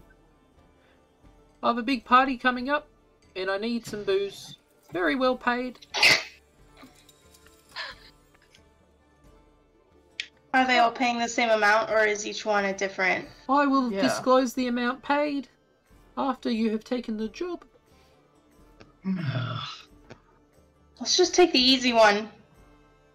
I don't know, what is the easy one here? The one? The first easy one. Yeah, what's Well, a few of you we- guys have been on boats before. I think the boat sounds like fun. suppose. The So what were you gonna protection say? job. I feel like that's the easiest one. Well, I mean, that's debatable. What were you going to say, Dante? I'm just sort of thinking that I do not support going to the Deadlands. That sounds like a bad You- time. Have you had any bad experience, or have you just heard bad things? It just sounds bad. It is What could called be the so Dead- wrong with something called the Deadlands? As you guys are having this conversation, Xandros kind of like pipes up. "Yeah, I hear some of you talking about the Deadlands. I just wanted to add one of its nicknames is the Womb of Death. Sounds pretty cool. Ah, Oh, Ah. thank you, Zandros. That really, really helps in the Yeah, decision. it's pretty solid." I'm with Dante on this one. There's Yeah, no I mean- reason to take unnecessary risk. Well, I suppose we should quickly get in with either one of the other two jobs before we're stuck with the bloody Womb of Death. Shit. Don't you agree? So what is it? It's either protection or wine. I vote wine just because I favor anything that has to do with alcohol, regardless of if it's for me or not. And we just have to buy wine and bring it back. I don't know what's so difficult about that. What do you Does guys think? anyone know anything about good wine? I know plenty about good wine, I'll say that. Yeah, I don't really know anything about wine. Sorry. Well, he just said he wanted the most expensive one. We don't really need to know if it's any good or not, just if it costs a lot. True. Yeah. Yeah, but then we're putting in our own money just to get paid. I feel like there's a net zero at the end of this one. Oh, I assume you'll pay for the wine. Yeah, don't get it twisted. I'm gonna give you money to pay for the wine. there you go. Thought so. Can I go up to my newly made dragon friend and ask him which job he's taking? Sure. You walk up to Amesh. He turns to meet you. They're having a quiet discussion in the corner. Amesh isn't really paying attention. He's just kind of like looking off into the corner. As you begin walking up, you see he reaches towards his he's got this small kind of bag that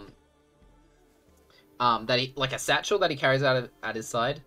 He reaches in and he reaches up to his elbows and he begins pulling out a surfboard, which he begins to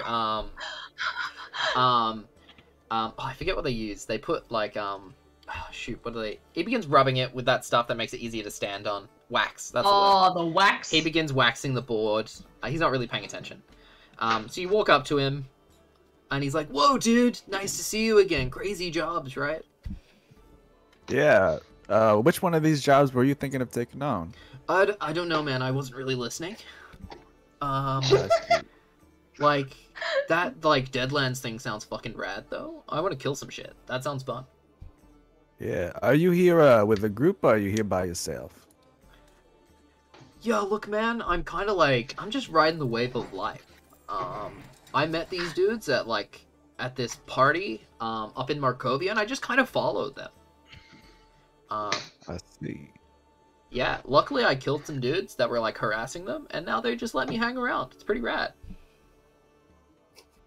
So, do you know anything about these Deadlands here? Anything else about the job about that Deadlands? Yeah, look, dude. Again, I wasn't really listening. I haven't really been to the Deadlands, but if everything's dead, it shouldn't be like too hard to like kill stuff. So, maybe a few like skeletons, like maybe.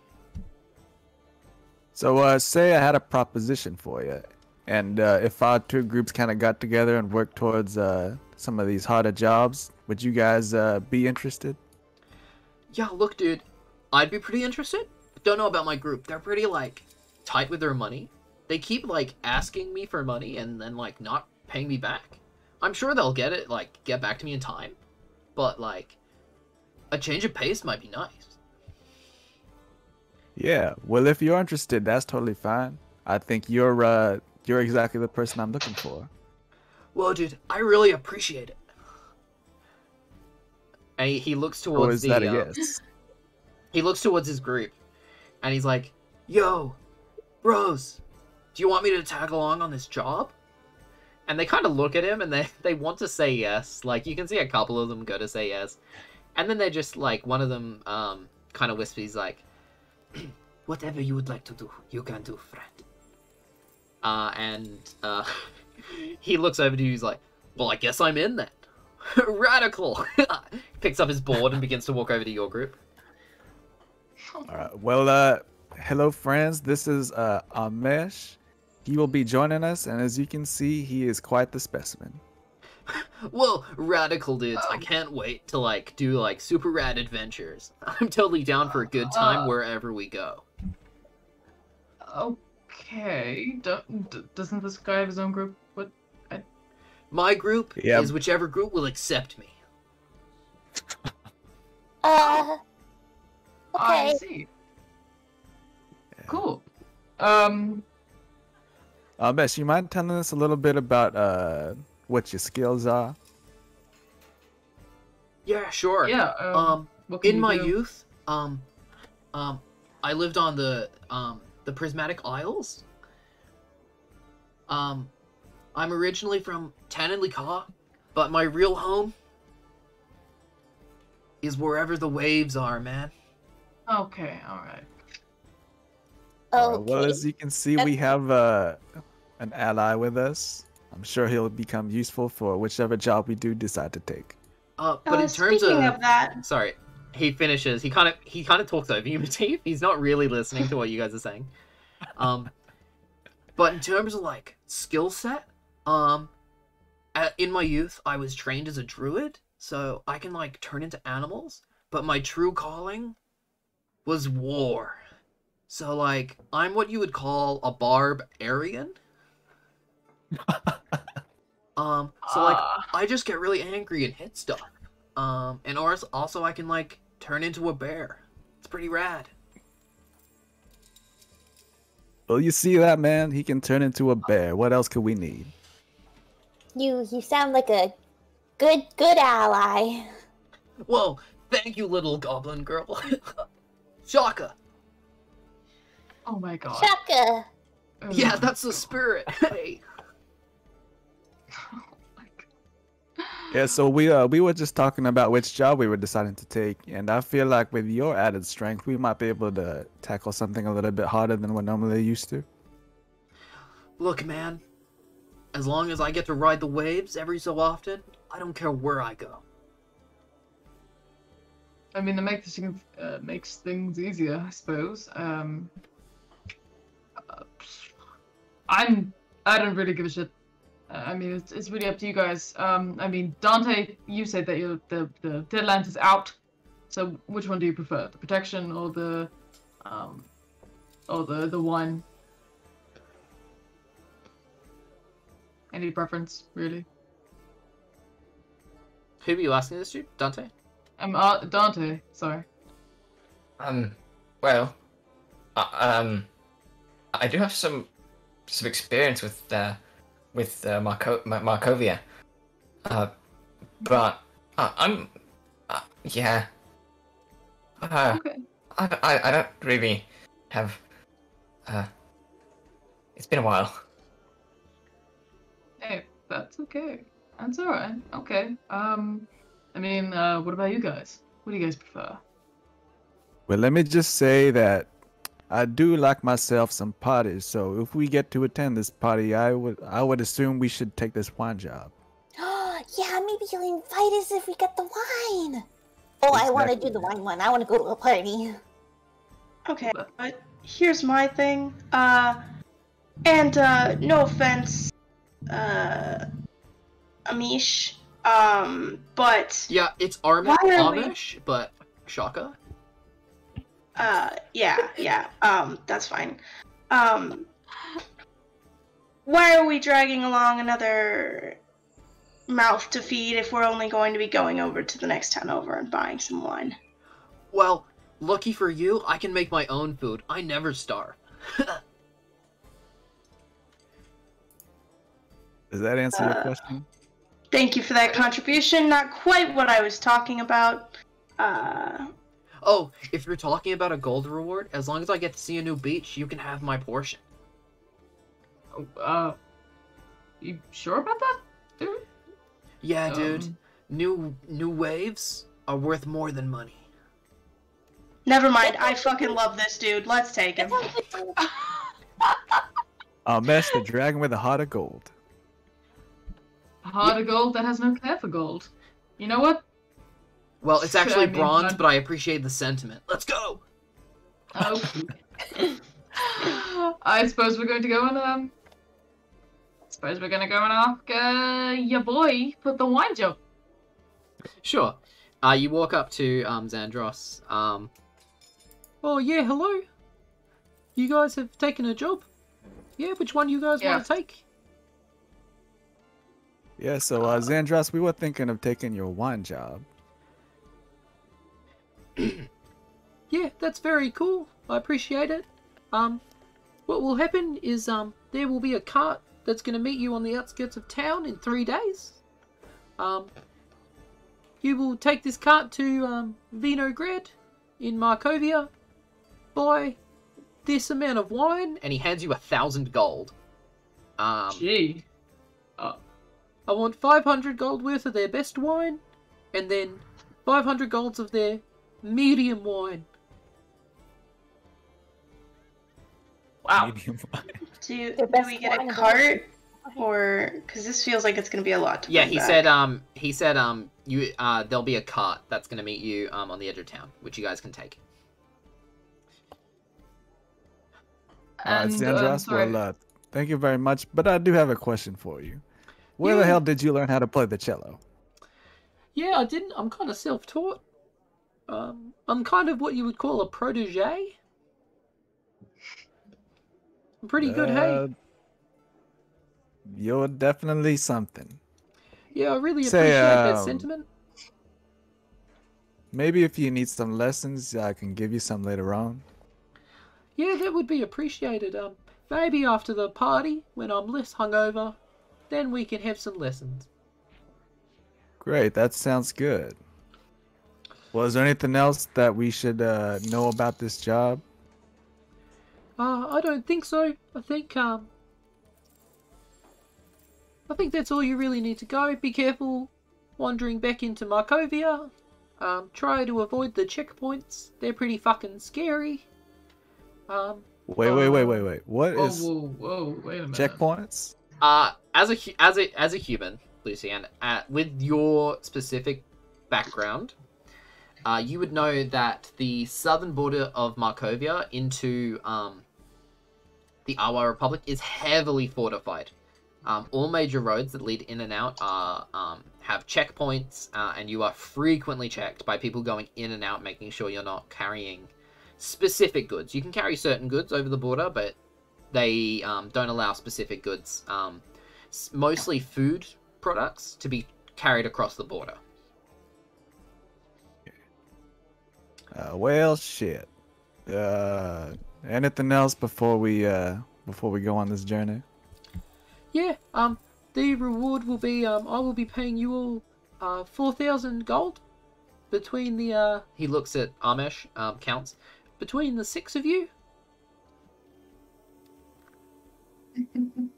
That's a Wonderful. sizable sum. But I know our dragon friend here was kind enough to not take any reward. No, it's fine. It's Yeah, fine. Thank you well, so much. Regardless of Thank you. how people personally decide to choose their stake in a party's thing, your sum doesn't change. I'm still gonna pay your $4,000, $4,000 dues. Yeah. So 3 days. You'll be meeting the that cart at the outside of town, and you guys will be able to do that job for me. Right. Is your cart driver someone to be trusted?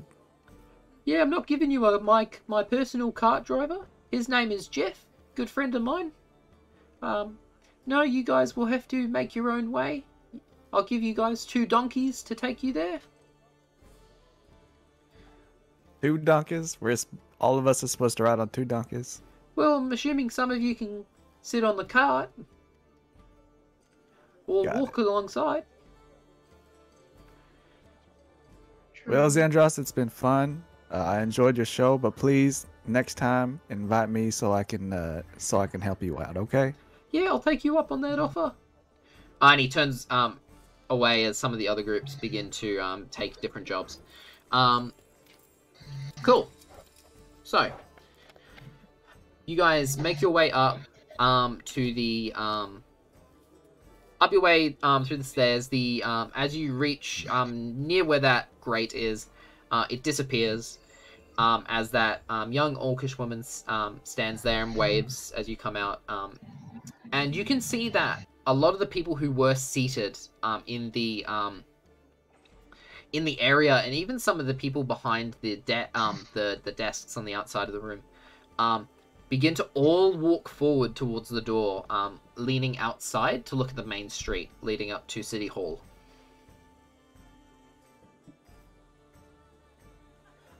So they're all staring at something? Yeah, they're all like Yeah. clambering to get outside and look at something that's occurring.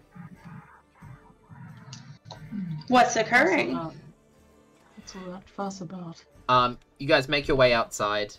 And you can see that along long lines of people on both sides of this main street that leads from the gates of the Pago Port all the way up to City Hall are lined with people. You did hear Xandros mention something about an important guest visiting. And you see this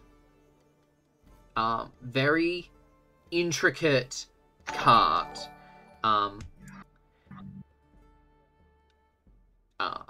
pulled by two brilliant white horses. You see a I say Amala, I need to try and stop. You see two lines of human, fully armored guards on both sides of this cart. And you see three figures on the inside of the cart, which is very fancily clad. You can see that there are like red velvets on the inside as they make their way up to City Hall. You can see three individuals inside. You see a human woman in very intricate black and grey robes. She's standing up.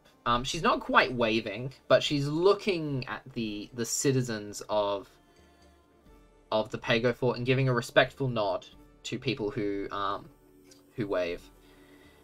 The two other figures in the cart are two halflings clad completely in black.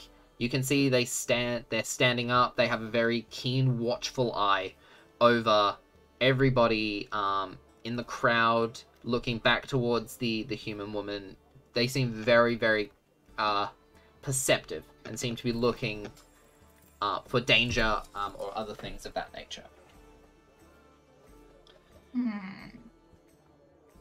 Do I recognize any of the people that are exiting the carriage? Make a history check.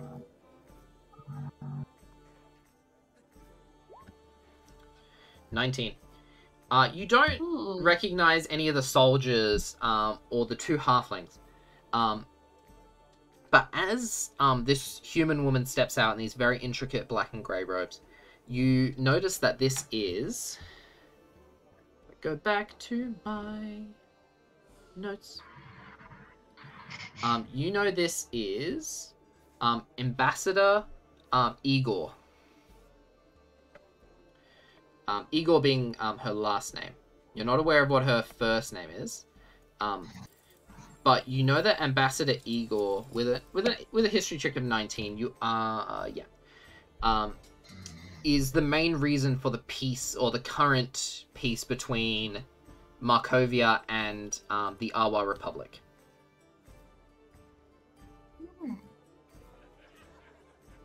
She steps off the carriage with her two halfling bodyguards and begins making her way up the steps towards City Hall.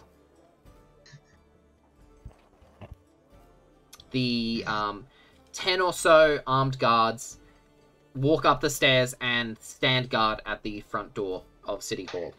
You can see all of them are completely clad in plate mail, and all of them carry extremely embellished swords, and they have these red sort of sashes on their hip. And can I go up to one of the random onlookers and ask them if they know what's going on here? Sure. You walk up to a random onlooker who's this orcish woman. She's probably in her like late 30s. You can see that she's holding a small child. Hey, miss, there's this big crowd here. Do you know what the hell is going on?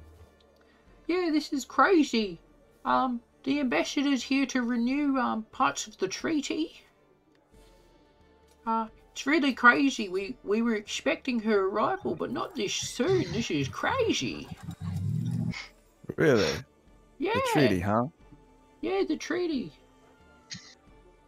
Well, thank you very much, ma'am, and cute kid. You look at the kid. Very ugly kid. Oh my god. And so I go up to the group and I say, so apparently this is for Ambassador Igor. Apparently she's in charge of the treaty which kind of keeps this place peaceful. Oh, okay. That's cool. I see. So, Dante, do you think you can take those little hooded men on in a fight? Um, Are you trying no. to? Well, I mean, with some help, but I'd really rather not. Can't we be a bit more Lucy? peaceful about things? Why are you guys all scared? I just wanted to know how Dante stands up to him. Dante and Lucy. Sorry, real quick. Dante and Lucy, make history checks for me.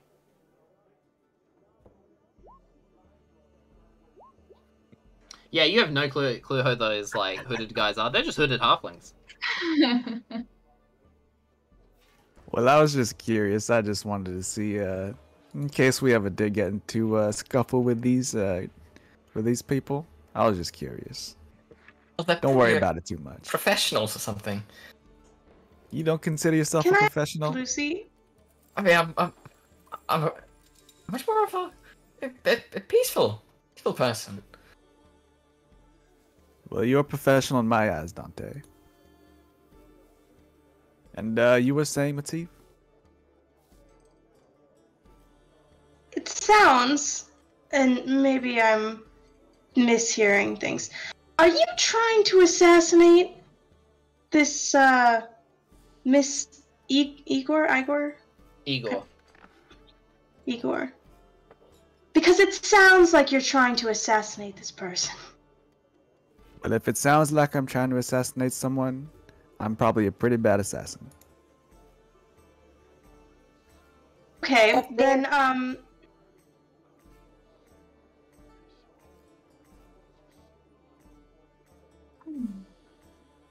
To answer your question, at the moment, that is a no. Why, were you Then- considering it? no. Here, why did you ask then? I was just curious about Dante. He seems like the strong type. Or are you doubting our little friend here? Dante, you kind of got the same vibe, right? Like, am I crazy? Am I off here? It definitely sounded like you were trying to assassinate somebody. If you take out somebody's guards, more than likely you're trying to bring them harm. Well, Yeah. You might be crazy, but let me tell you one thing about myself. I'm not really one for the killing, but I don't really like certain organizations. I'll just put it that way. That's very ominous. Okay. Yeah, I kind of feel like you're a dangerous company right now. Well, you would be right about that, but I am on your side, so. But I hope so, I suppose. And it's not like you guys are angels yourselves, right? Just a couple devils traveling along with each other. Well, hey, I'm nice. I try to be a nice person. You are I mean, very just nice a and little very pouty cute. face.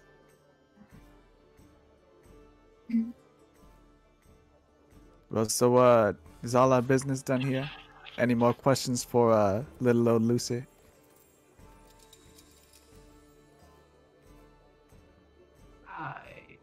We're good to go. You're not trying to ask Yeah, what let's type of just- shampoo I use? No. Well, great. Then let's get moving. Oh, I'm surprised you use shampoo. something I forgot to ask. Quick. Lucy, Yes. I need you to roll a d20 for me. That's all. Just a straight d20. Hey. Cool, thank you. So, what are you guys planning on doing? You guys have So essentially what's going to happen here is you guys have 3 days of downtime. So you guys can choose to do specific things, try and earn like some money whilst you're waiting for the job to start, or you guys can do other things. It's completely up to you what you guys would like to do.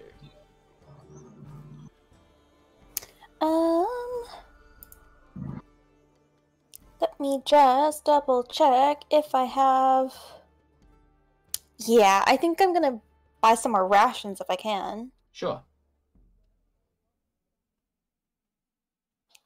I have like no money. I paid 10 out of my 15 gold. Because I broke that piano, apparently. What time of day is it? By this point, it's probably about 2 in the afternoon. You guys did wait for him for a little while, and you did a lot of traveling around trying to find everybody. So it's probably a bit earlier than that. It's probably like 12:30, 1 o'clock. Hmm. Do we know anywhere in town we could go to get some, like, dried meats, that kind of thing? Stuff that would keep well on travel? Make an investigation check. Investigation check. Investigation check. 11. Okay. You ask around. You know that the general store would probably have, like, rations and dried meats and whatnot. And you also ask, you somehow run into the same orcish woman carrying this baby. And she's like, well, you know, you could go to the butcher. They probably have meats.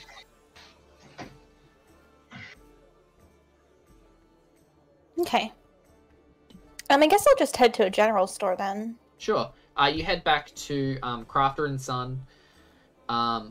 You see Philae, that hobgoblin woman, in her little apron.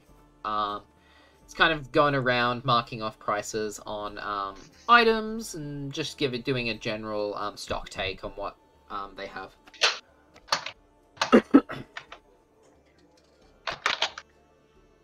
So you're just looking to buy rations and stuff, yes?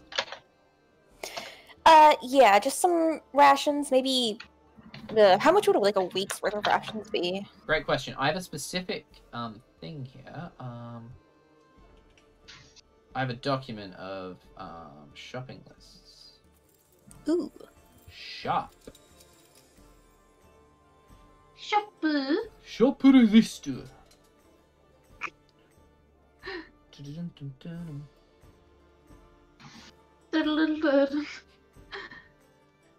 Chimkin nougats.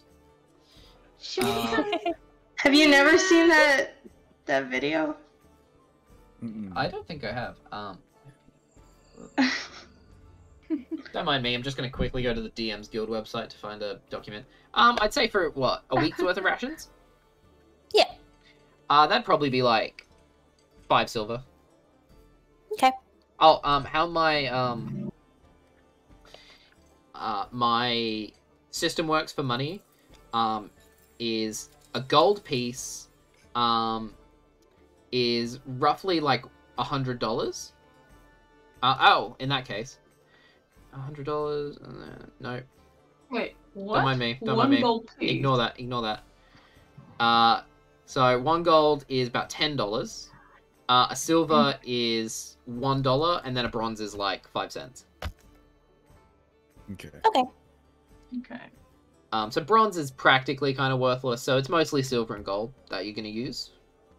Yeah, so I'd say about 5 silver for a week's worth of rations. Okay. While you guys are at the general store, is there anything else you guys would like to get? Does this place have like a slum area? A what area? A slum? Oh, a slum, like a sure. I would say probably outside of the town, towards the rear. is where you'd get into the more like ramshackle temporary buildings, where a lot of the poorer folks don't live actually inside the walls; they live outside. So probably there. Right. So can I head over there with my dragon friend? And I also ask. So Eefa's already gone ahead, right? Yeah, I'm shopping. Okay. she's Well, shopping. I asked the remaining 3 of my party if they'd like to join me.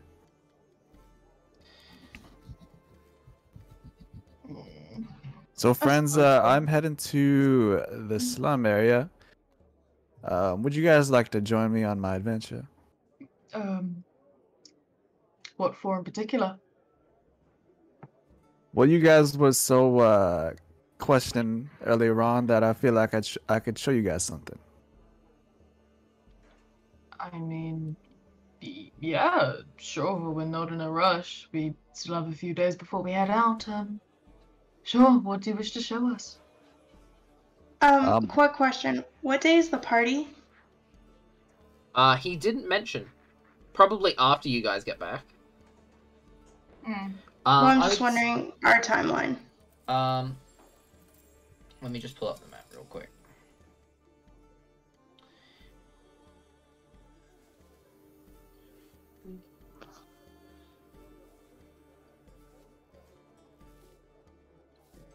I would say the journey to Vinograd and back on foot / on cart is probably about a week there, a week back.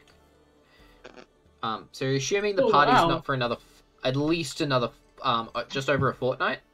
So maybe 18 days-ish away. You would have you don't know what day the party is, but you're assuming it must be around then because you guys would be getting back with the goods.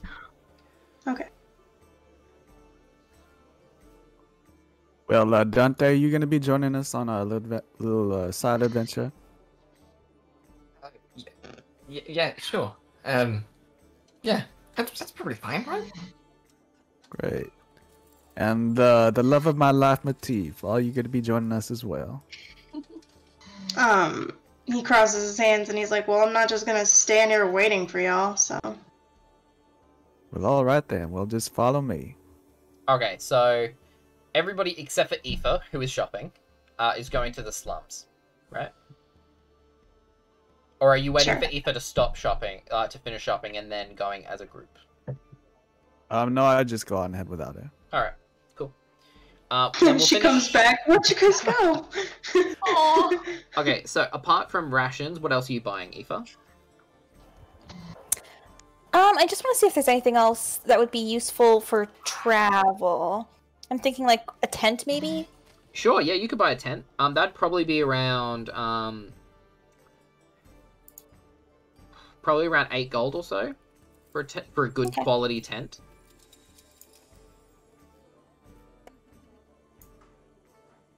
So yeah, feel free to just, I'm not gonna keep track of your gold. I don't want to do that. I already do enough work. You guys keep track of your gold. Got it in my D&D Beyond. D&D Yeah, D&D Beyond doing it all for me. Yay! It says 2% tent is 2 GP. Yeah, my So prices for like are a little 2 GP different. would be like a. Okay. This is bigger than a 2-person tent. This will probably fit everybody. It'll fit everybody very snugly. It'll be very snug, but it'll fit everybody. That's worth it. We're all gonna have to cuddle. Aw, cute.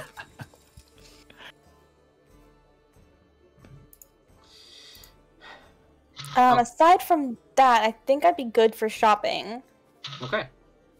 So I try and catch up with everybody and ask around to see, hey, have you seen group of people? They're different heights and they look different. You know. Make an investigation check with disadvantage. Do you see a group of Fantastic people with description. different heights? And they look different.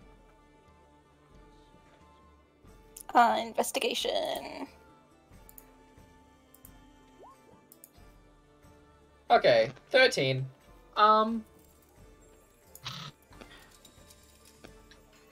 You see that you come across a this young Loxodon boy. You can see his trunk isn't like fully grown in yet. It's kind of a bit floppy. He's struggling to like use proper like control over it. You walk up to him and he's like, "Whoa, hi there. How can I help you?" I'm looking for my friends. They're all like different heights, and they look different. And there's 4 of them, and one of them's a human, and one of them's a halfling, and one of them's an elfie person, and another one's another kind of elfie person.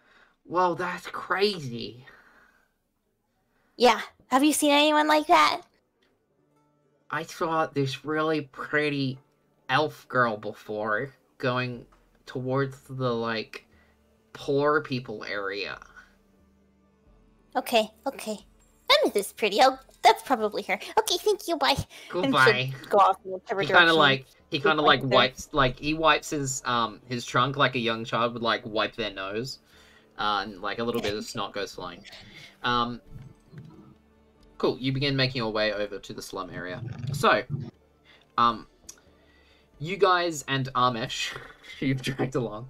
It's like, whoa, like, I never go to the poor places, because usually, like, my friends have, like, heaps of money. So usually we, like, live it up, but I respect the grind, brother. Like, remember where you came from, that sort of thing. Like, ride the wave of life.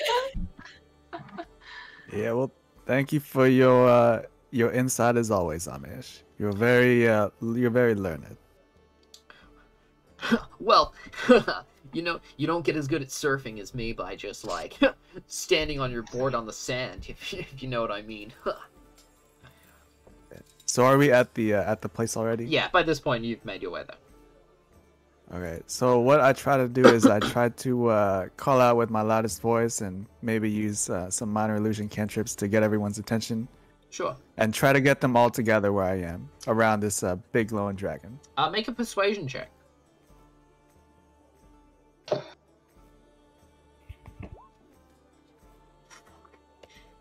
Nice. Very easily, you get the attention of these people. There's like a central kind of like square area. There's a couple of like stalls with moldy like fruit and vegetables. The corn is pristine. The corn is very good quality. Everything else, not so much. You get the attention of like a lot of people who begin walking over, very confused about what this human man. A lot of the especially the Orcish residents, kind of view you with an eye of not quite mistrust, but a little bit of apprehension. Alright. Well, so what I do is I just introduce myself. Well, everyone, my name is Lucy. I have come with some gifts, and so I want to hand out 20 gold to the various individuals around me. Sure. Yep, easily enough. And You then- begin handing it out. Okay, and then I ask Emmyth, Dante, and Matif. So, what do you guys see here? Tell me.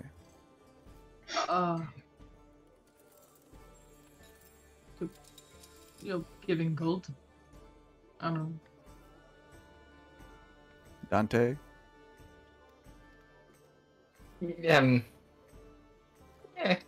Yeah, it's helping out the less fortunate. And lovely Matif, what do you see? I mean, you said you were going to take us to a slum. I guess we're here. And why do you guys think I'm doing this?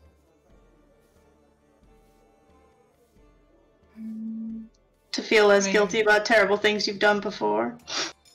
Oh, damn. Sounds like you're projecting yourself. But no, that is not the answer. Well, friends, you see, what I see is the future. And what I also see is our future being trampled upon by the powers up above. And what we need to do is we need to get these people on our side so we can fight against those powers. And you might not understand now, but you will. When you've seen little boys die in the fields for an unjust war, you'll know what I'm talking about. And I kind of just hang out with my dragon friend Amesh, and we just introduce ourselves to everyone. Sure, he's having a great time. He's just talking to people. A lot of people are like weirdly like touching his scales, and now that he's in the sun, he's blinding. The sun is reflecting off his scales. He's not hard to look at, but he's definitely like you have to strain your eyes to look at him. Blinded by the light. And I make sure to give everyone my name, Lucy. Sure. Okay, let's say for this, with Amish, we'll give you help. Make another persuasion check for me. This is just for me. How Sherlockian. Have you guys seen that show? No. Mm-mm. Sherlock, the one with Jesus Christ. Benedict Cucumber. Cucumber bitch? Yeah. Yeah, Cucumber. We call him Benedict. me and my friends. Cucumber.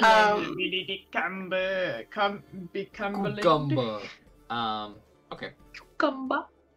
Cucumber. Okay. Okay, cool. Yep, you give everybody their name, your name, and yeah, eventually, they all begin to drift back to their businesses and homes. Yeah. Cool. And that's all the business I had there. Essentially, was that swaying people to get yourself in a advantage situation in case we need someone? I'm not trying to sway anyone, I'm just trying to send a message. A message that we might not be as weak as we seem. How is giving away gold going to really convey that message? Wouldn't it be our actions that would prove that to people? What are you going to do for them? What do you mean? We're going to show ourselves as strong allies. I'm confused. That's okay. If you're confused, you'll get it eventually. Maybe one day you'll see the type of future that I see. Maybe if you didn't talk in riddles and rhymes, we could understand what you're trying to say. Well, I apologize, but I am the eloquent type.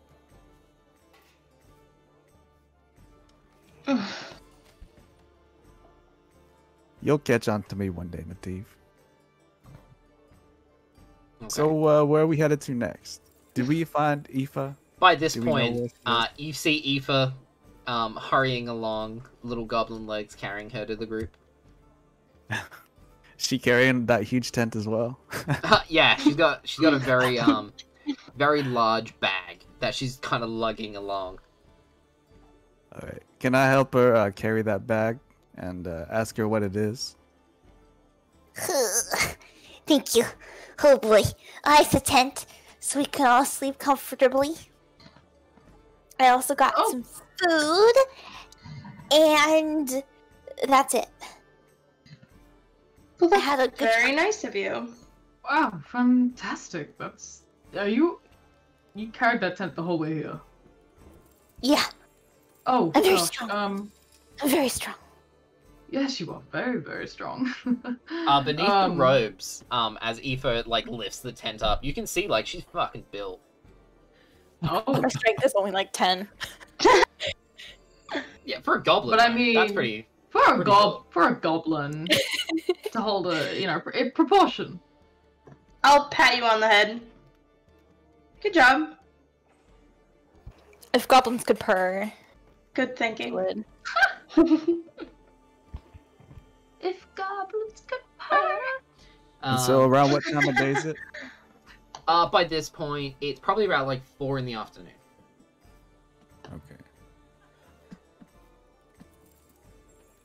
So, what would Should you guys we, like to do? What else do we need to prepare for this strangely easy mission?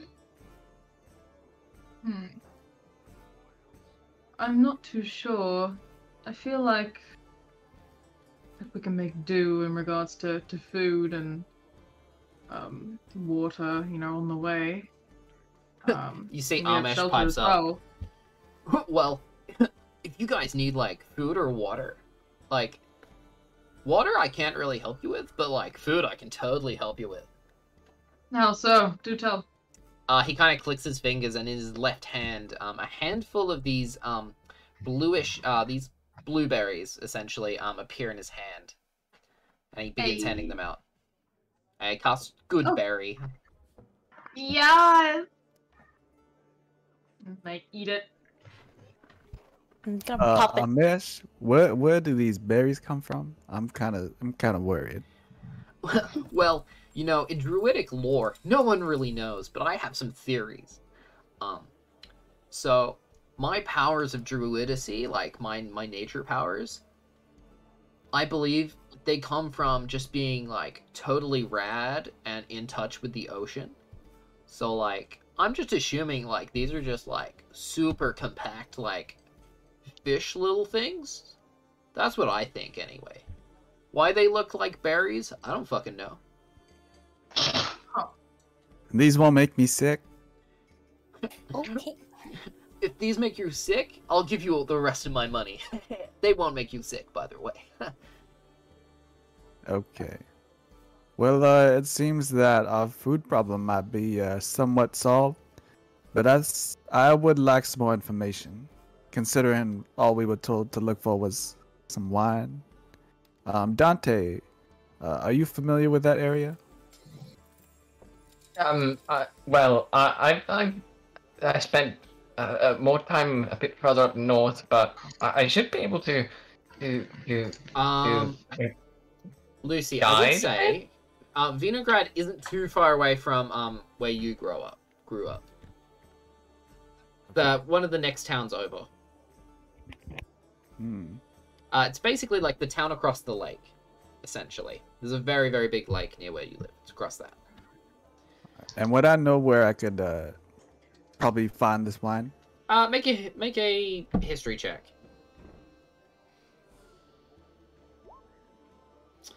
Yeah, you know a few places. You've probably passed through once or twice on your way further south.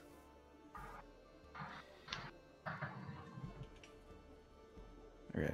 Well, I just tell the group everything I know about the area. Sure. Cool. You relay what you know about the area. You know that it's on the edge of a lake. It is wine country. Although they do also grow various fruits, such as apples.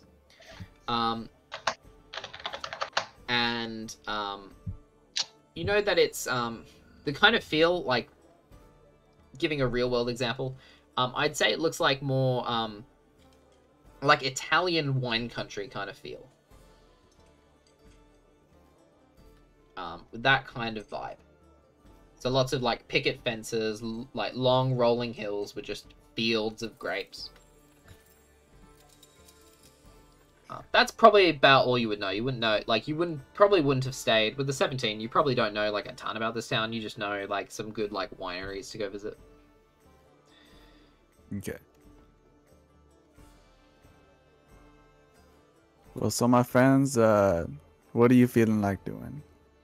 I do have 1,000 gold with me if you guys are feeling a little devilish. I don't really think we should be spending that. I'm pretty sure that. Come on. I'd like to say I'm smart enough to at least to know that, you know, that's not exactly a free pool to just dip into. Haven't you guys ever heard of investing? You know, you put in 1,000, you get out with 10,000. Sounds like gambling?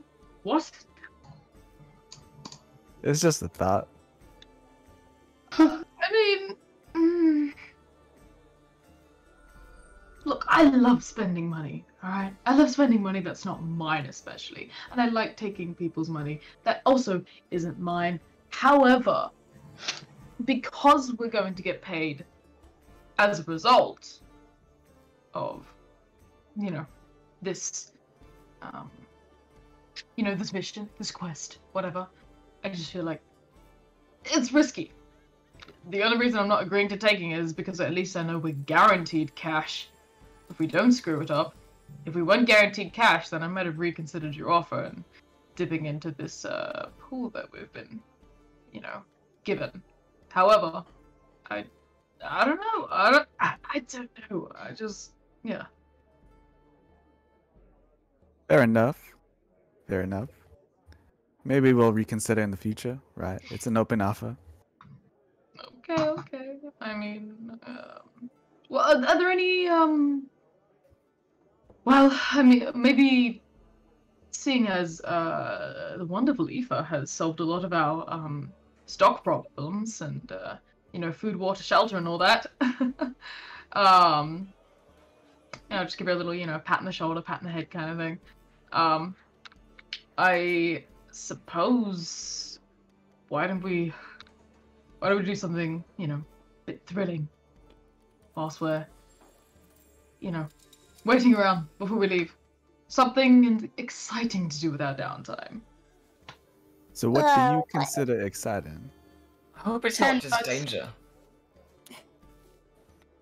We could take on a quick job at the end. We could, I suppose, if we want some more gold to add to this pot that apparently we own, which we don't, for context. Which we don't.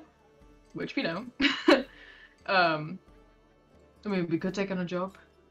I mean, what I see as exciting is, many things. Surprised Amish hasn't already piped up with, let's go surfing. Whoa, did somebody say surfing? No one. Oh god. You can. I mean, we got some days of downtime. If you wanted to go surfing, Amish, now's the time. If you want to go. Well, if there's anyone nearby, I don't mean to brag. I literally have no clue. I don't mean to brag, but I know a pretty good surf spot really close to here. And so I walk up to Amish and I show him that cursed base that I've been holding. The what? The cursed mace? Yes. Okay. And I ask him, hey, Amish, would you know anything about this? Well, that looks pretty radical. I'm not gonna lie. Yeah, so it's a cursed mace, and Mr. Bjorn told me that if you attune to it, it eventually seeps out all your life. But considering you're a hardy man, maybe you'd find some use in it. Well, respectfully, I like my life where it is, inside me. Bonsai! And he just runs off in the direction of the beach. Honest to God, I thought you were just gonna give it to him and not tell him. No, he's a good man. I like him. I'd let him know. Well, I put him in there as a fun character. I didn't realize you'd, ask him to join you. You should have expected that. Merlin's regretting all of his decisions right now. Think about it. I make fun NPCs because they're fun. Mm-hmm. Although I will say, Amish is actually based off one of my old player characters I used to play. Was he a surfer boy as well? He was a surfer boy, yeah. He was a surfer boy. He said see you later. Amish begins I've running made at off. least 3 jerk songs already. Jeepers creepers. Should have become a bard. Should have been a bard. What am I doing? He begins running towards the western gate of the Pago Port, and the beach isn't very far. It's probably 600 meters or so, which is a number for our American friends. Sorry. Meters. Meters are about 3 yards, so What's a yard? a yard is 3 feet. That's like a thing you have next to your house. Wait, a yard is 3 feet. 3 Yeah. feet's like 3 feet's like a meter though, right? So is a yard a meter? It's like 650 yards from the city. It's not very far. You can see the beach Meters from the to city. yards. Yeah, so yards are like almost a meter. Yeah. Oh yeah, they're almost the same. Almost. It's a little bit more than a meter. Slightly by like 1.1. Yeah. No, it's a little bit less than a meter because you have to have more of 600 them. meters is 656 yards. Oh yeah. Yeah. No. Yes. Oh, the conversion rate is 1 meter is 1.09 yards, so about Okay. 1.1 yards. Sure. So yard is slightly bigger than a meter. Turns out. Come to a D&D game, learn about yards and meters. Well, for our American friends if you don't know how to use well, I think this only applies to Yume, because I think the other two know how to use meters, right? I'm more used to feet, actually. You might want to brush up on your meters and kilometers and stuff, because I'm gonna naturally talk like that. It's fine. A kilometer is like mostly a mile, most of a mile. Yeah, if you say meters, just divide it by 3, and that's about how many feet. Ish, right? Anyways. No, multiply it by 3. Yeah, so the beach is about 600 meters away from the city. It's not far. Armesh basically sprints the whole way. As he's as he's running, he pulls the board out of his bag of holding, and begins strapping it to his leg. You guys are like running. Are you guys following him to the beach, or? I'm following him to the beach. Okay. I'll even run. You'll run? Yeah. We could have a beach day, I suppose. Beach episode! Beach I was episode, about to episode say, 1. Episode 1 is the beach episode. Assert dominance. So, you guys run after him to the beach. By this point, it's late afternoon. It's still very warm. You see, he basically just like takes off his pants, revealing a pair of like really tight speedos. Oh God. Budgie smugglers. Budgie smugglers. Which are basically just really just tight underpants meant for swimming. And he just ditches his bag of holding and his pants on the beach and just launches into the water. And this dude is quick in the water. He's like paddling super fast. However, he does get out there and he's like sitting there and he looks super focused, but it's like super flat. So he's just kind of sitting out there. It looks like he's having a great time though. I'll look down at our little goblin friend and be like, are you able to swim? Yeah, I'm not very good at it, but I can swim. I think I'd rather make a sandcastle, though. All right, and I also start undressing to get into the water. Sure. Who else is going swimming? So I'm gonna take off my shirt and everything, but I won't go in the water. I'll just write some poetry. Sure. On the beach. Dante. Yes. Yeah, I think Dante is also going out swimming. Okay. So getting undressed and jumping into the water. Sure. And Emmyth.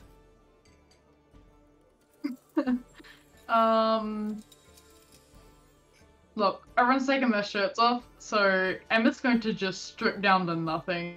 And just nonchalant walk straight into the ocean. She doesn't give a shit she's naked. She's very comfortable naked, almost too comfortable. But I will point out, when she takes her shirt off, she has like a massive back tattoo. Like a huge back piece. Which is like a massive 9-tailed fox in like that kind of, if we're talking like, you know, tattoo style, like like that old school traditional Japanese style of tattooing. If you know what I mean? You know, like lots of black work, lots of kind of red, you know, not too colorful or anything, but yeah, she's just gonna walk in, throw her bandana off as well, and you know, just kind of walk into the water and just kind of Can Yeah. Lucy do a check on Emmyth right there? What kind of check? Can I roll to check out? Well, I guess I'd like to see what's on her back. Sure, make a perception check. Okay. Eefa's gonna make a sand sculpture of a mermaid, and the top half looks like naked Emmyth. Okay, sure. Matif look away. 10, you don't notice anything like other than what Emmyth describes to you. Which is the, just the back piece. Cool. So you guys have a bit of a beach day. Guys swim, paddle around, make sand castles and whatnot. Dante. As you hop into the water is cool. It's not cold by any means. It's like a nice temperature in comparison to the warm day. And as you kind of float out there, you kind of float up to face upwards towards the sky. And in a short flash, your vision is replaced of that of a great towering tree for just a split second.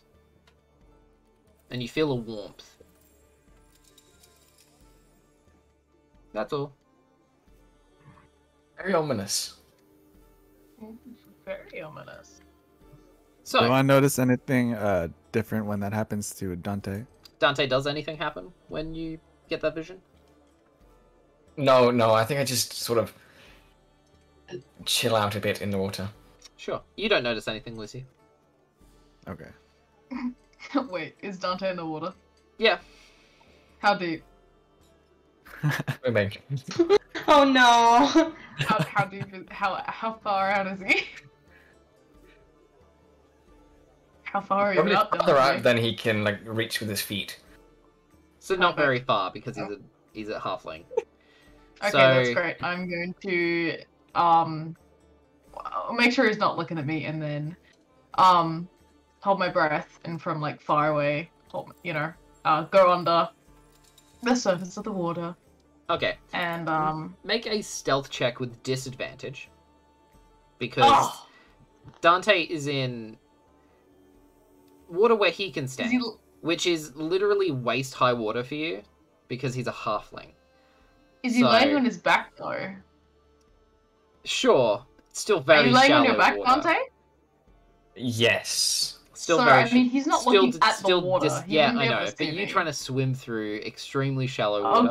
Okay. Stealth check with just a disadvantage. And Dante, make a perception check for me. Fair enough. With disadvantage, alright. Fuck yeah.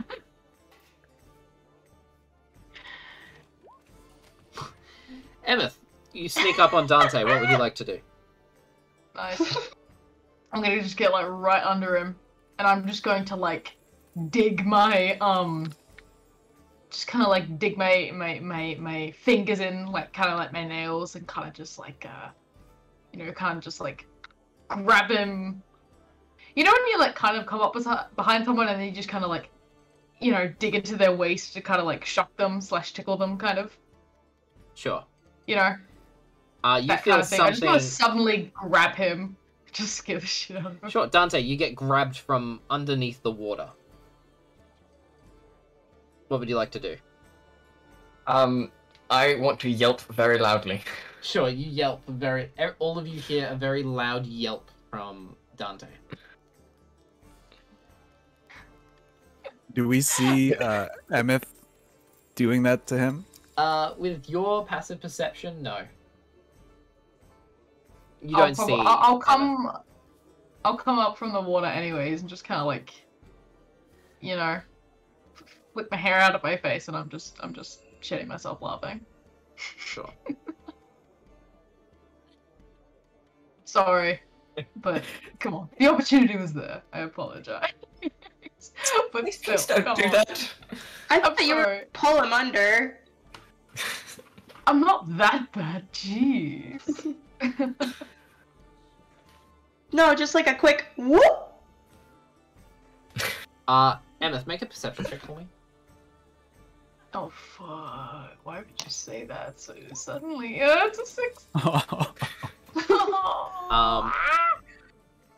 You suddenly get grabbed from behind, like this sharp pain, in your side. What would you like to do? It's no. I'm naked. Oh boy. I just turn around and go to just aggressively punch whatever the hell grabbed me. Sure. You turn around and see a dolphin has opened its mouth and is like gently grabbing your sides. It hurts, but it doesn't cause damage. So you go around it, roll to hit for me against this dolphin. Okay, hold on. Unarmed strike. Okay. Is that a natural? That's not a natural 20, is it? No, it's a modified 20. Oh my. Oh, okay. It's an unnatural 20. Shit. Sure, roll damage. Oh my god. Which is. I don't want to do it. It's just equal to your I can hit the button here for roll damages. Wait, what? That doesn't make sense. Yeah, it's equal to your strength modifier, which is 0, so it's just 1 damage. So, okay. So yeah, you punch this dolphin on its snout, and it turns. You see it like shift and turn into a 6'3" dragonborn man who's giggling and begins walking out of the water. Motherfucker! Why would you? Oh. Well, why would I do that? Why would you do that to our little friend, man? Wait, where's your board? Yeah, where's your board? It's kind of like he's holding it. It transformed with him.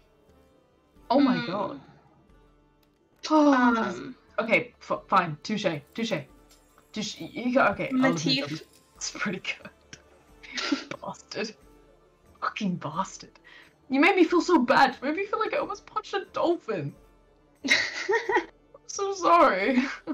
I'm sorry to the theoretical dolphin that I punched in the face. To you, I'll consider. Oh god, that's gotta go up on the Twitter. Apology accepted. Cool. Out of context D&D, the theoretical dolphin I just punched. Yeah. I just punched a theoretical dolphin. Whoa, that's so crazy. So you guys. Oh, sorry.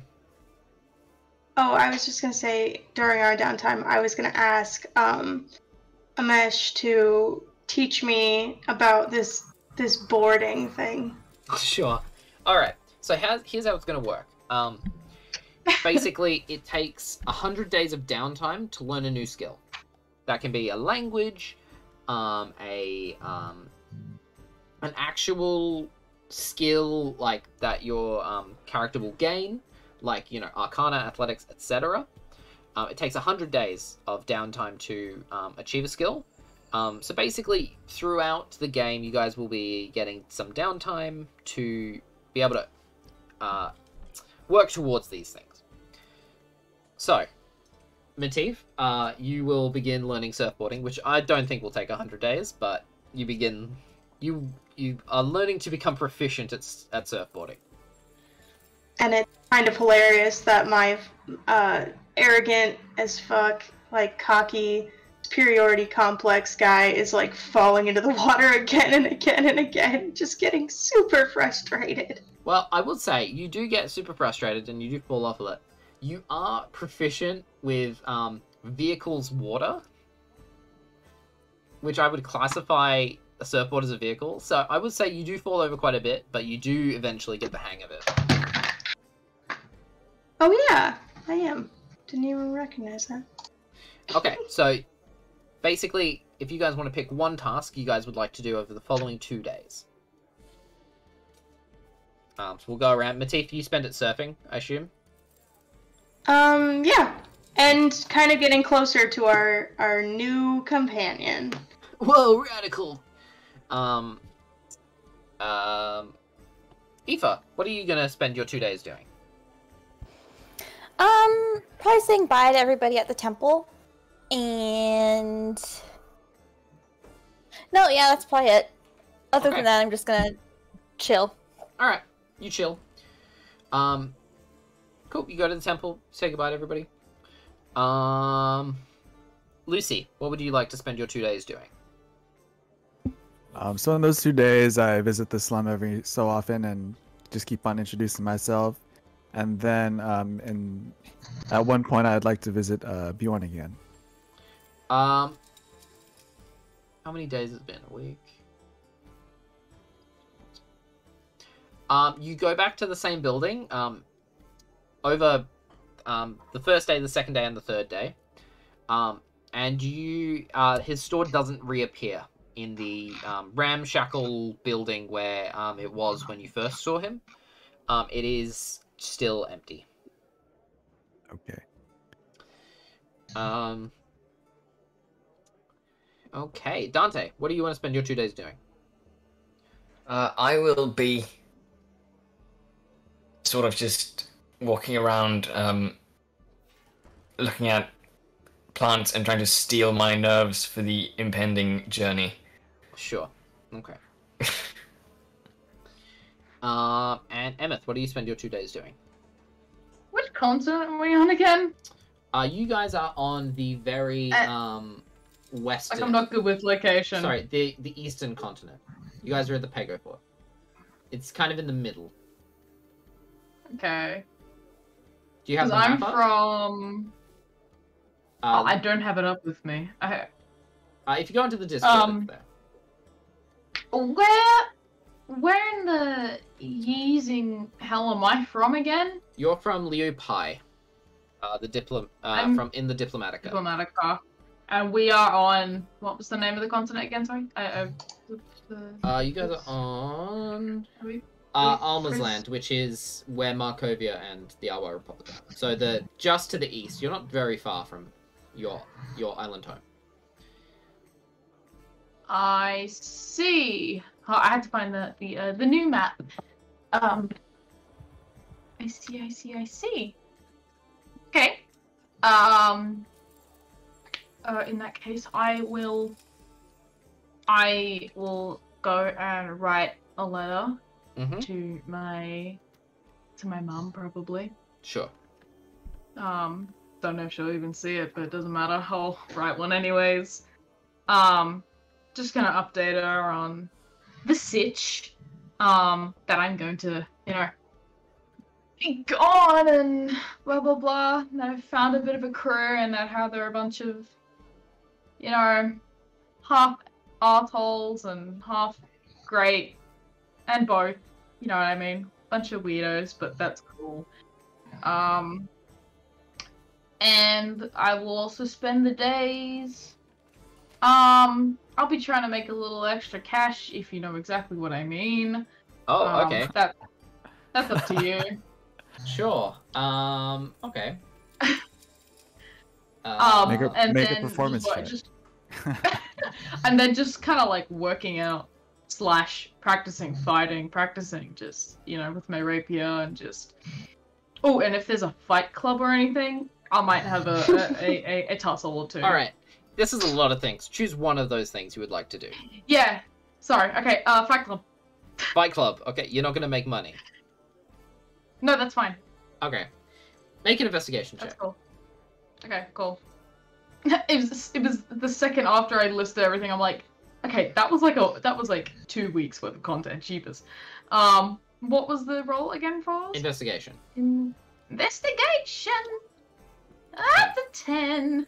You ask around, you don't find a fight club.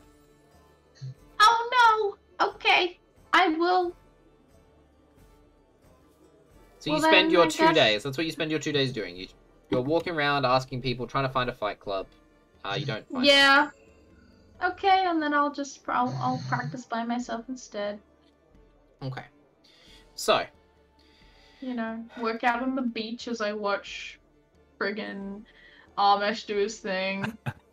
sure. He's riding those waves like a natural. Yeah. He screams cowabunga a lot.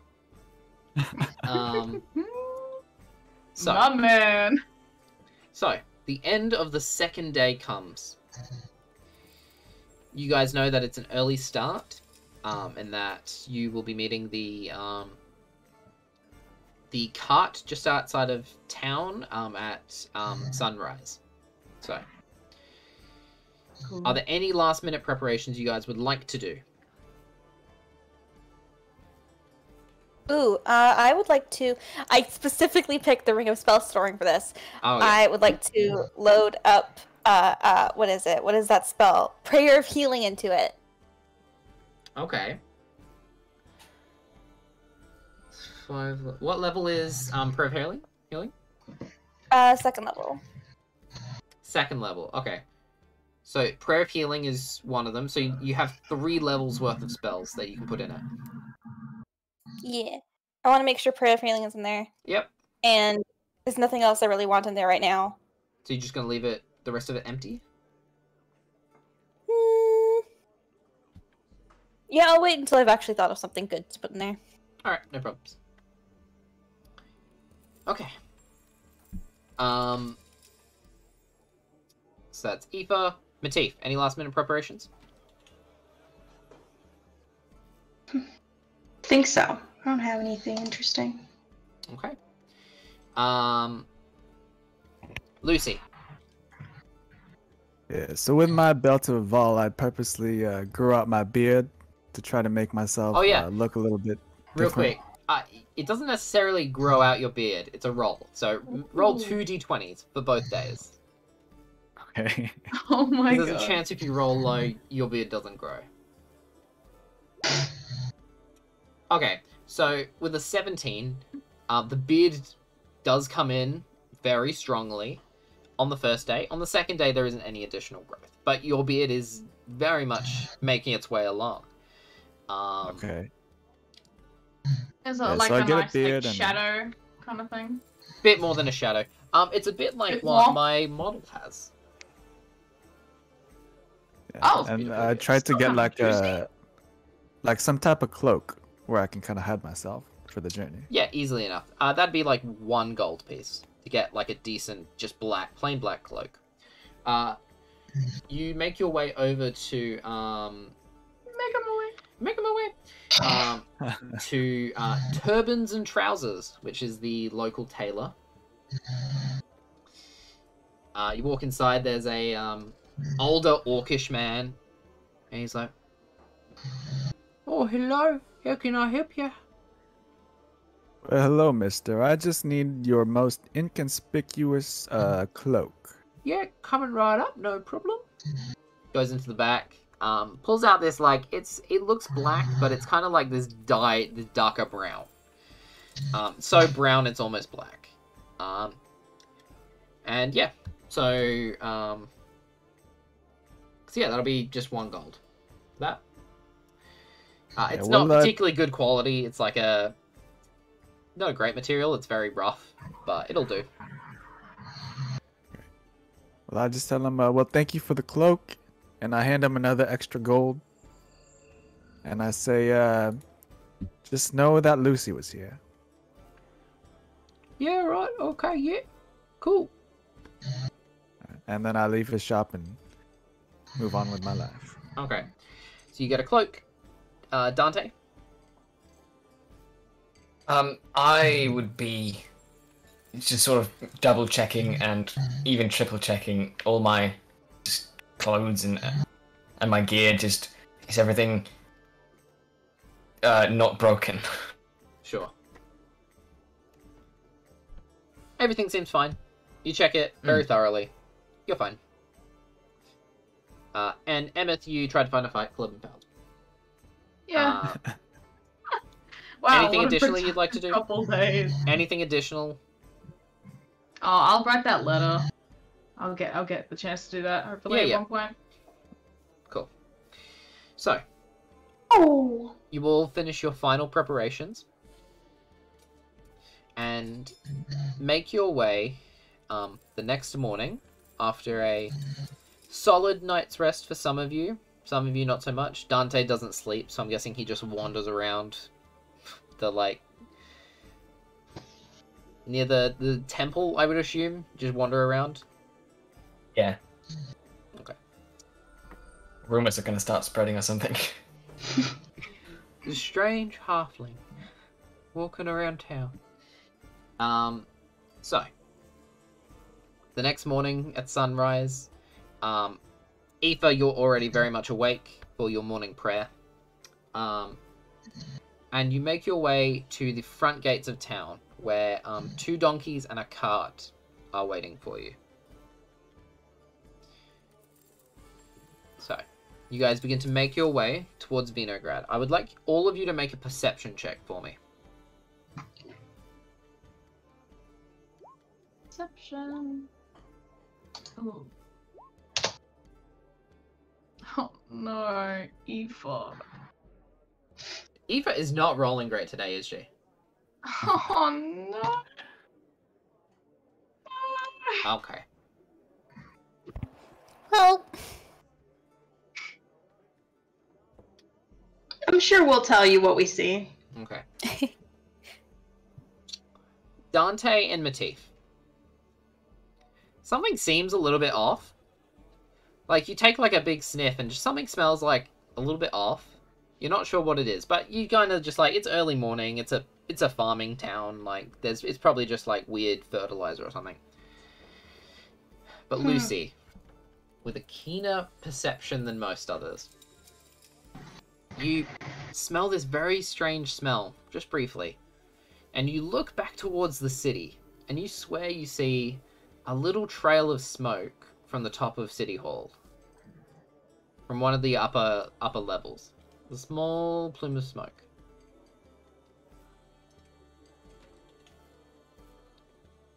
Well, shit.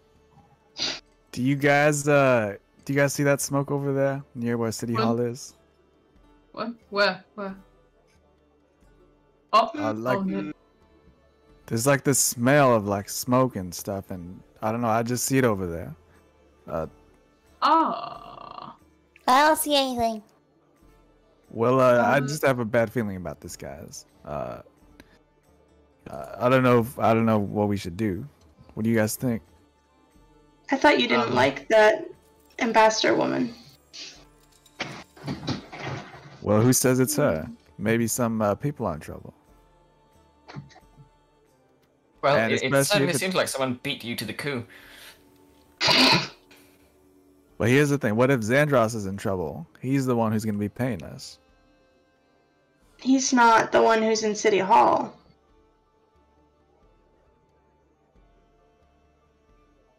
So, I need you guys to make a decision. Are you either going back into the city, or are you going to continue on to Vinograd? I know Matif. He is going to want to go back and make sure that everyone's better. Like, okay. But he's not willing to agree with Lucy, so if someone else says they're gonna go, he'll be like, yeah, it would be the right thing to do to make sure that as adventurers, obviously, we could help, so.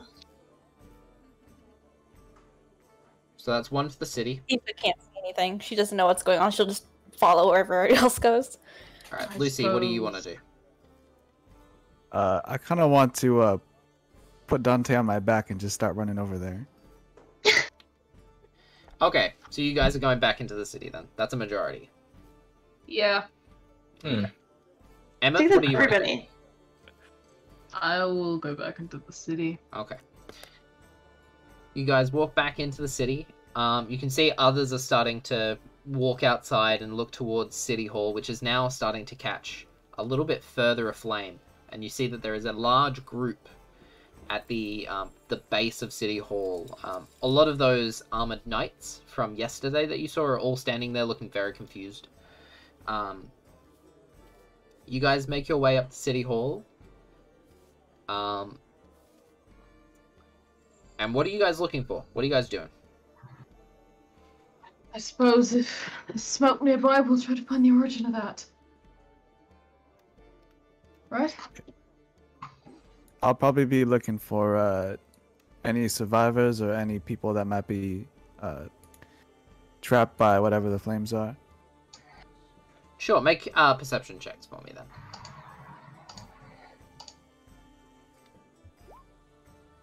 Seven.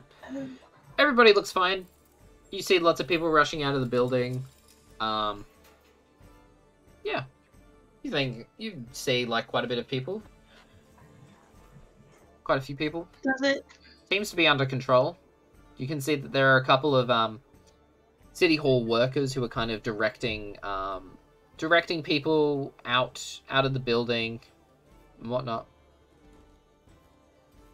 Sorry, what was that, Matif? Is there any like water nearby? Not nearby. Yeah. Okay. Never mind. But it seems like people have this kind of under control. Yeah, it seems like they've got this somewhat under control.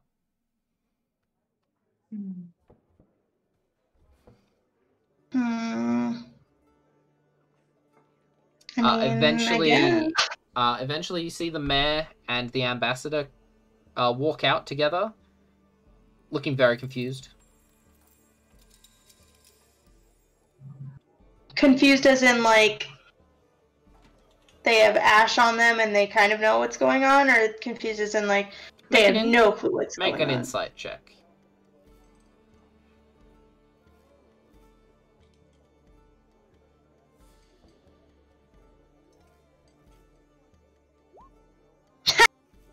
No. Dude.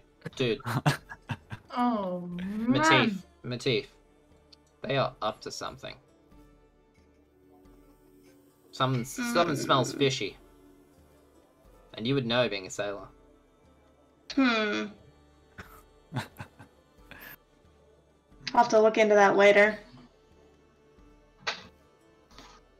So is Dante still on my back? Yeah, sure. I haven't tried to leave, at least. Dante, would you see if you can find anything fishy going on? Yeah, sure, yeah. So, yeah, do I see anything? Notice anything with my farmer eyes? What do your farmer eyes see, Master Frodo? Make a nature check. Sure, your farmer eyes. What do your farmer eyes see? 14. It looks like fire, Dante. Pretty natural. You assume there's wood or something that's like burning up there? Is it still burning? Oh, sorry. I will. Yes, it is still burning. I'll have to be right back. I have to go do something. Sorry, Gibby. He has to go and set up one of the little. There's something beeping. Little button he has to press. I think. Ugh. Right now would be a good stretch break. Mm-hmm. Stretch break. Ugh. Disappointed that it.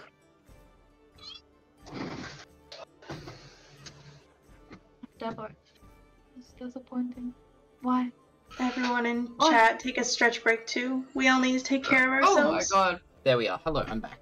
Sorry, we have this annoying little internet thing in our house that keeps beeping.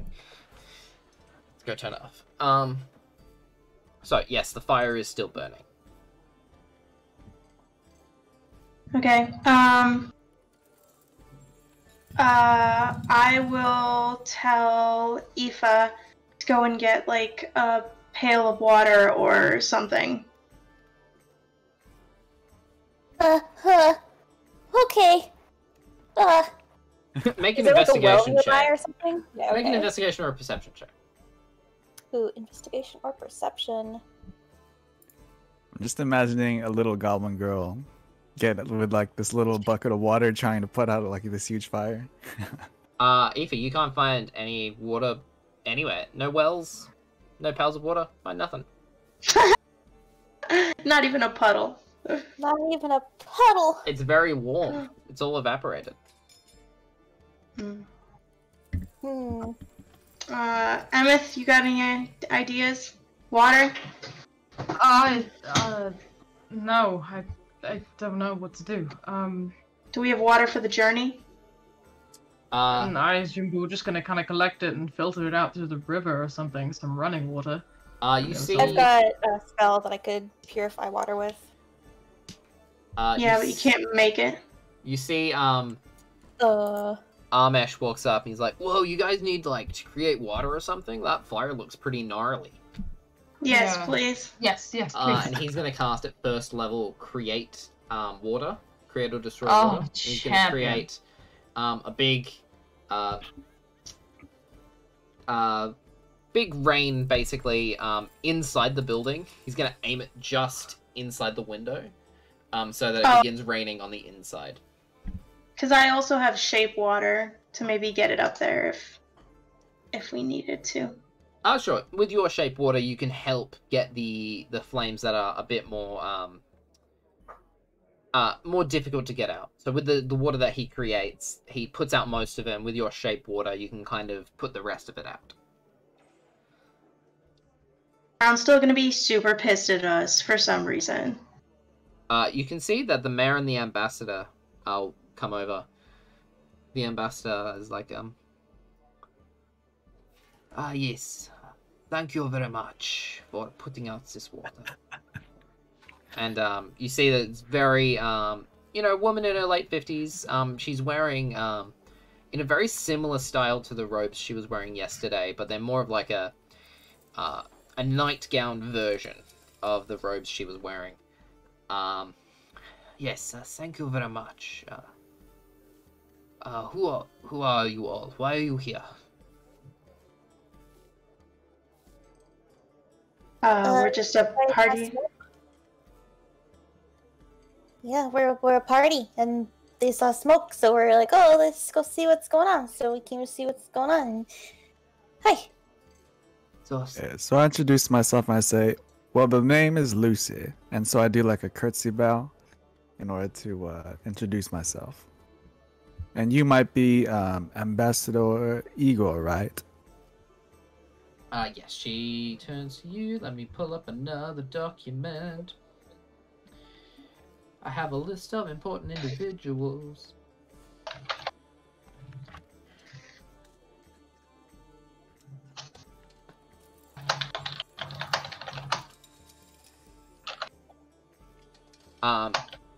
Yes, I am Ambassador Olga Igor. So her name is Olga Igor. Olga Igor. Yeah. Olgaegor.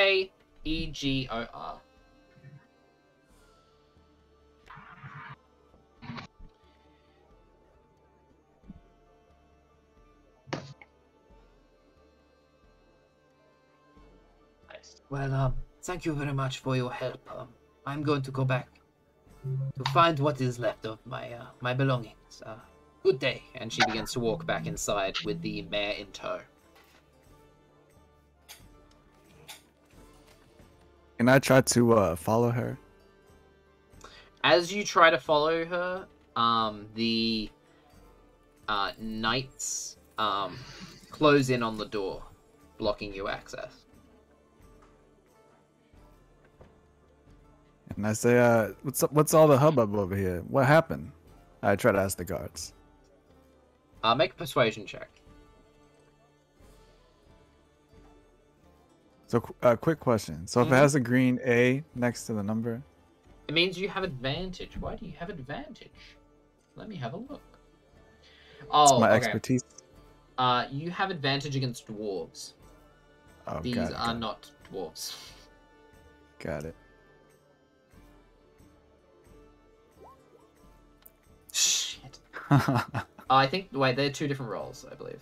So we'll take the first roll. Okay. So I think it's rolling with advantage for you. Mm-hmm. So whenever it rolls with advantage, you just take the first roll if you don't have advantage.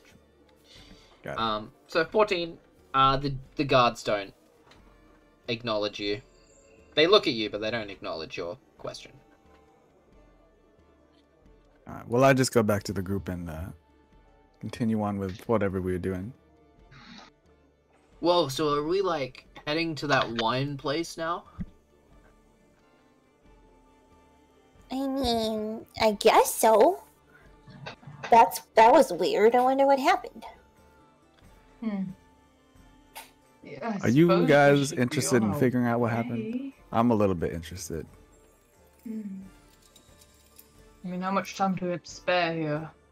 You know. I feel like we have a job to do, and after that, we will have some time to look into these events. Maybe it'll give the local guard some time to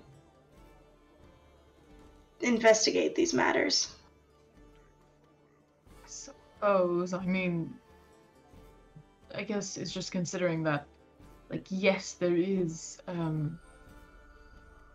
know, there's clearly there's plenty of adventuring parties that are currently in the city at the moment. So I mean, I don't feel as though we need to be here, so to speak. It's not like I'm saying that, you know, there isn't people here, but I don't know. What do you guys think? Yeah. They probably sort of mostly, you know, got the thing under control here. Yeah. I mean, it looks like nobody's like screaming in pain or anything. We could probably just go. It's fine. We've got other stuff to worry about. Seems very sus. However, we do have a job to do, and we can look into this matter when we return. You know, there's all kinds of shit going on all over the world at the moment. So, I suppose we could start making our way. You know, because this kind of investigation, who knows, this could lead to something that we might need to be here for like a week for. And we can't really afford that because we're on a bit of a time schedule. You know, we have to get back in time for the party, otherwise we're not necessarily guaranteed that gold. So, yeah. Yeah, that's fair enough. I agree with I agree with your statement. Let's go ahead and head back to those donkeys. Cool. Yeah, we're just gonna put our faith and trust in the people here, I suppose. Right. So, you guys make your way back to the donkeys and the cart, and begin making your way to Vinograd. Make my way.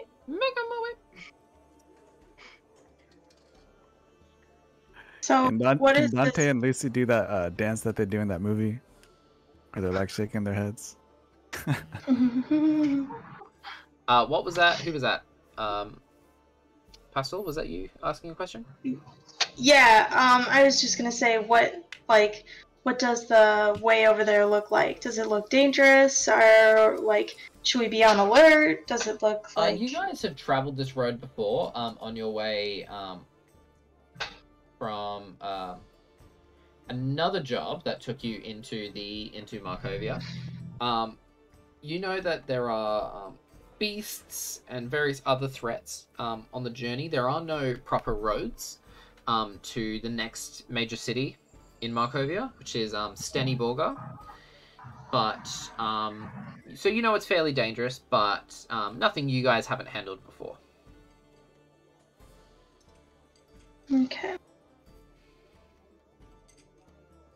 Okay, so you guys begin making your way towards Vinograd. And I think... Yume's having a moment. What was that, sorry? Sorry, Yume's model was having a moment there. Sorry.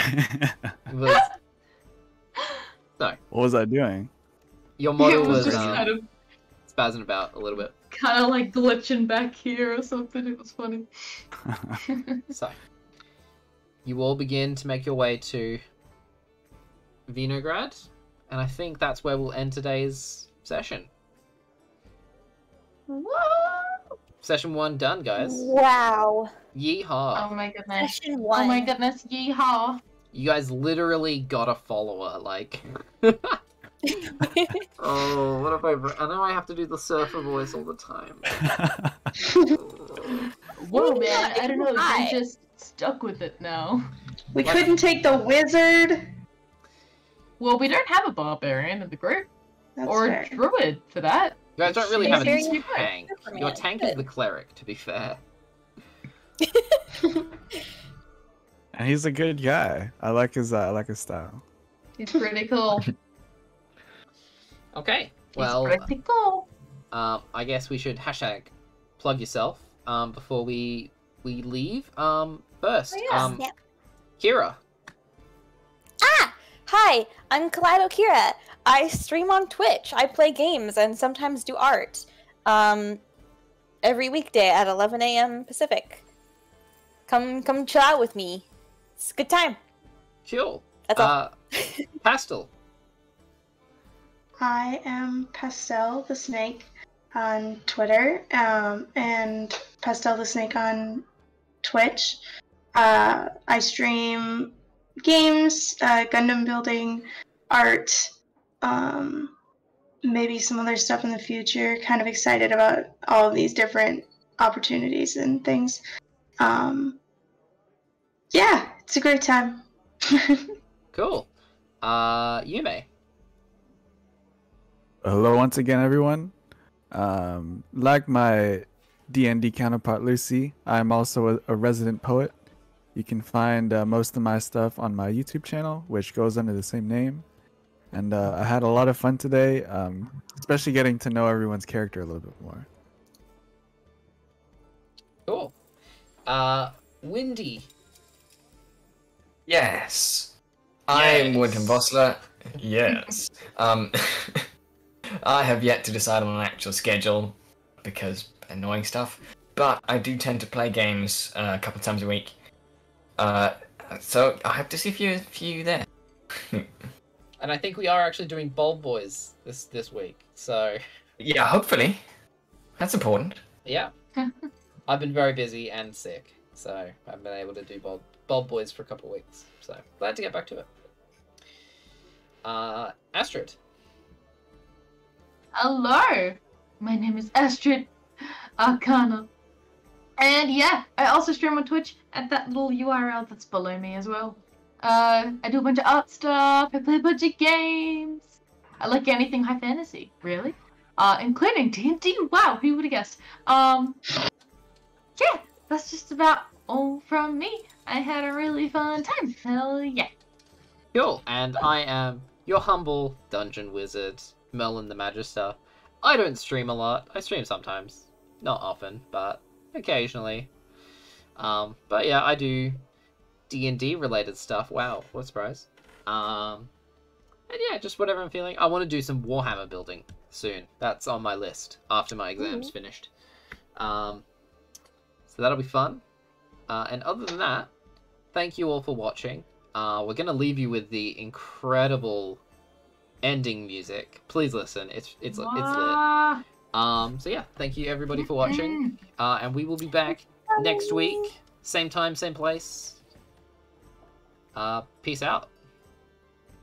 Bye. Bye. Thank you for watching. Bye, everyone. Thank you very much. Bye. Bye.